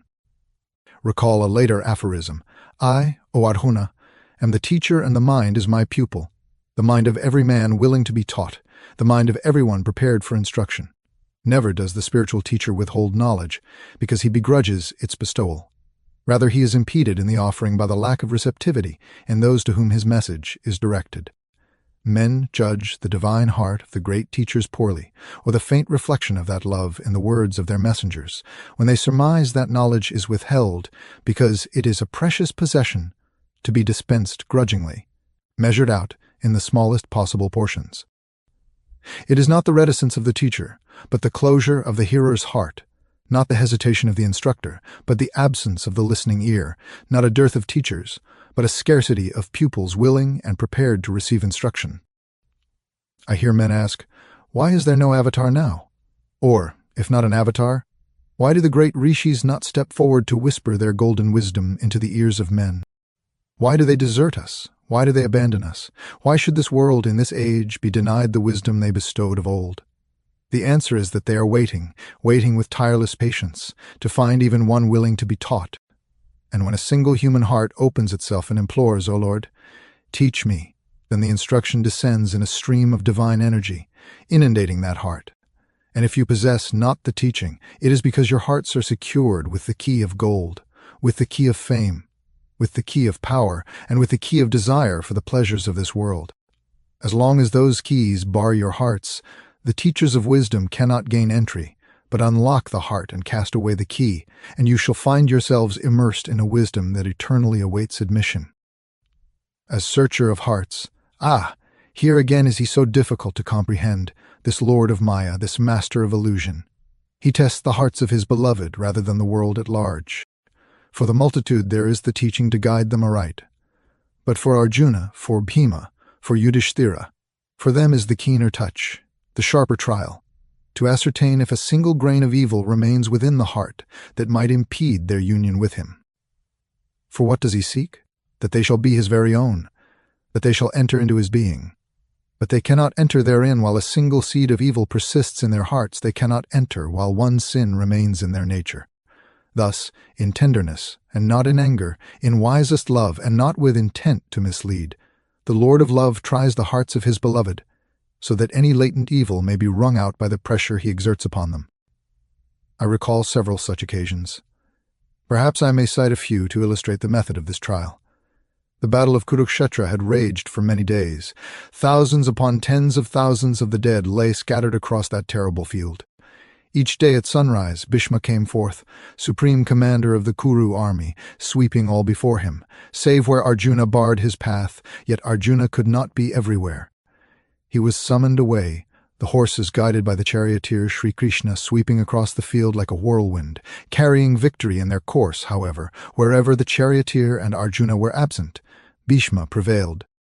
The hearts of the Pandavas sank low, and at last, one night within their tents, resting ere the next day's struggle, the bitter despondency of King Yudhishthira found expression. He declared that until Bhishma was slain, nothing could be achieved. Then came the test from the lips of the searcher of hearts. Behold, I will go forth and slay him on the morrow. Would Yudhishthira consent? A promise stood in his path. You may recall that when Duryodhana and Arjuna approached Sri Krishna as he lay sleeping, the question arose as to what each should claim. Alone and unarmed, Sri Krishna would accompany one, pledging not to fight. A mighty battalion of troops he would grant to the other. Arjuna chose the unarmed Krishna Duryodhana, the mighty army ready for battle. Thus the word of the Avatar was pledged that he would not engage in combat. Unarmed he entered the fray, clad in his yellow silken robe, bearing only the charioteer's whip in his hand. Twice, to rouse Arjuna to combat, he had descended from the chariot and advanced with whip in hand, as though he would attack Bhishma and slay him where he fought. Each time, Arjuna restrained him, reminding him of his word. Now arrived the trial for the blameless king, as he is often styled, should Sri Krishna violate his oath to secure him victory. He stood firm. "Thy promise is given," was his answer. "That promise may not be broken." He passed the trial, he withstood the test. Yet one weakness lingered in that noble heart, one underlying frailty that threatened to sever him from his Lord, the inability to stand absolutely alone in the moment of trial, the perpetual reliance upon one stronger than himself to uphold his own decision. That final weakness had to be purged as if by fire. In a critical moment of the battle, word came that Drona was sweeping all before him, that he was irresistible, and that the sole method to slay him was to disseminate the report that his son was dead, whereupon he would fight no longer. Bhima slew an elephant bearing the same name as Drona's son, and proclaimed within Drona's hearing, "Ashvatthama is dead." Yet Drona would not believe unless King Yudhishthira confirmed it. Then the test arrived.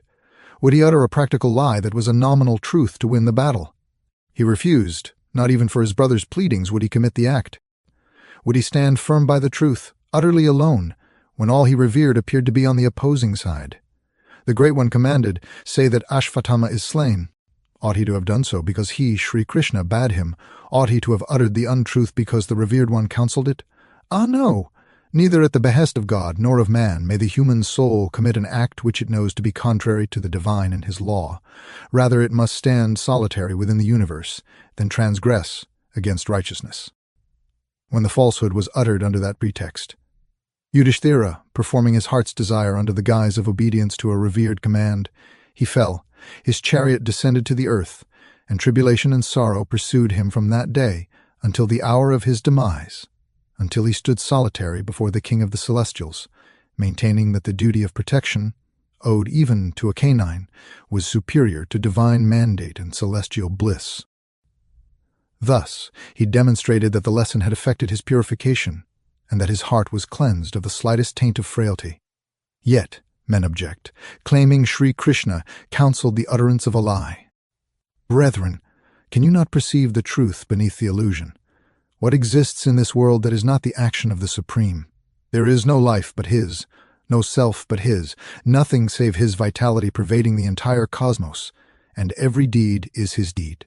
When considered in the ultimate analysis, He had forewarned them of this truth. "I," he declared, "am the gambling of the cheat, as well as the chance of the Veda." A strange lesson, arduous to master yet veracious. For at every stage of evolution there is instruction to be assimilated. He imparts all lessons at each juncture of growth. The subsequent step must be taken, and frequently that step involves the experience of malevolence, so that suffering may eradicate the desire for evil from the very core of the heart.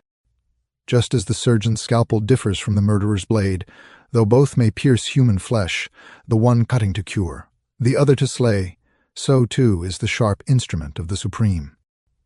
When He purifies man through the experience of evil and consequent pain, it differs from human malice, for the motive is other than the commission of evil to gratify passion, or the deviation from righteousness to appease the lower nature.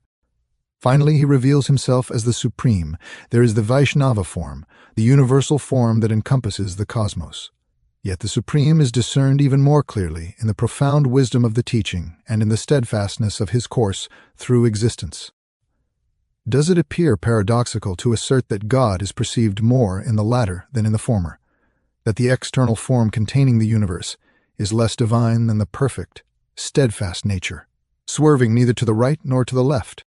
Peruse that life once more with this conception in mind, of a singular purpose pursued to its conclusion, regardless of the opposing forces, and its true magnitude may become manifest. What was His mission? He came to impart the final lesson to the Kshatriya caste of India and to open India to the world. Many lessons had been bestowed upon that great caste. We know that 21 times they had been decimated, yet re-established. We know that Sri Rama had exemplified the perfect life of the Kshatriya, offering a model for them to emulate. Yet they would not assimilate the lesson, neither through destruction nor through love. They would not follow the example, either from fear or from admiration. Then their hour struck upon the bell of heaven, sounding the death knell of the Kshatriya caste. He came to obliterate that order, leaving only scattered remnants dispersed across the Indian soil. It had been the sword of India, the iron rampart that encircled her. He came to shatter that wall into fragments and to break the sword so that it might never strike again. It had been employed for oppression rather than protection, for tyranny rather than justice. Therefore, he who bestowed it shattered it, until men should learn through suffering what they refused to learn by precept. On the field of Kuru, the Kshatriya caste fought its final momentous battle. When the conflict ceased, none remained of that mighty host save a handful. Never has the caste recovered from Kurukshetra. It has not utterly vanished. In certain districts, one finds families appertaining to it, yet you are well aware that as a distinct caste in the majority of modern India it is scarcely to be found. Why, in the great design of the world's welfare, was this executed? Not merely to instruct kings and rulers for all time that if they would not govern righteously, they should not govern at all, but also to lay India open to the world. How strange that sounds! To expose her to invasion? He who loved her, to expose her to conquest? He who had consecrated her, he who had hallowed her plains and forests with his footsteps and whose voice had resonated through her land? Indeed, for he judges not as man judges, and he perceives the end from the beginning. Ancient India, kept isolated from the world, was preserved so that the treasure of spiritual knowledge might be poured into her, making her a vessel for its containment. However, when one fills a vessel, one does not sequester it upon a high shelf, leaving men thirsting for the liquid it holds. The Mighty One filled his Indian vessel with the waters of spiritual knowledge, and at last the time arrived for those waters to be poured out to quench the world's thirst, rather than remaining solely for the use of a single nation or people. Therefore, the lover of mankind came to pour out the water of life. He dismantled the wall so that the foreigner might cross her borders. The Greeks swept in, the Muslims swept in, invasion following invasion, until the conquerors who now govern India appeared as the latest in history. Do you perceive in this only decay, only misery, only that India lies under a curse? Nay, brethren, that which appears a temporary curse is for the world's healing and blessing. India may well suffer for a season that the world may be redeemed. What is the significance? I speak not politically, but from the standpoint of a spiritual student seeking to comprehend the evolution of the race. The people who last conquered India, who now rule her as governors, possess the language most widely disseminated among all global tongues, one likely to become the universal language. It belongs not solely to the small island of Britain, but also to the great continent of America and the vast continent of Australia. It has spread from land to land, until that single tongue is the one most widely understood among all the peoples of the earth. Other nations begin to acquire it, for commerce, trade, and even diplomacy are increasingly conducted in that English speech. Is it then any wonder that the Supreme should send to India this nation, whose tongue is becoming the world language, and lay her open to inclusion within that worldwide empire? This was done so that her scriptures, translated into the most widely spoken idiom, might assist the entire human family and purify and spiritualize the hearts of all his sons. Here lies the profoundest objective of his advent, to prepare for the spiritualization of the world. It suffices not that one nation be spiritual, it suffices not that one country possess wisdom, it suffices not that one land, however mighty and beloved, and do I not love India as few among you do, should possess the gold of spiritual truth while the rest of the world remains as paupers begging for a coin. Nay, it is far better that she should temporarily descend in the hierarchy of nations, so that what she cannot achieve for herself may be accomplished by the divine agencies ever guiding the world's evolution. Thus, what appears from without as conquest and subjection appears to the spiritual eye as the opening of the temple, that all nations may enter and learn.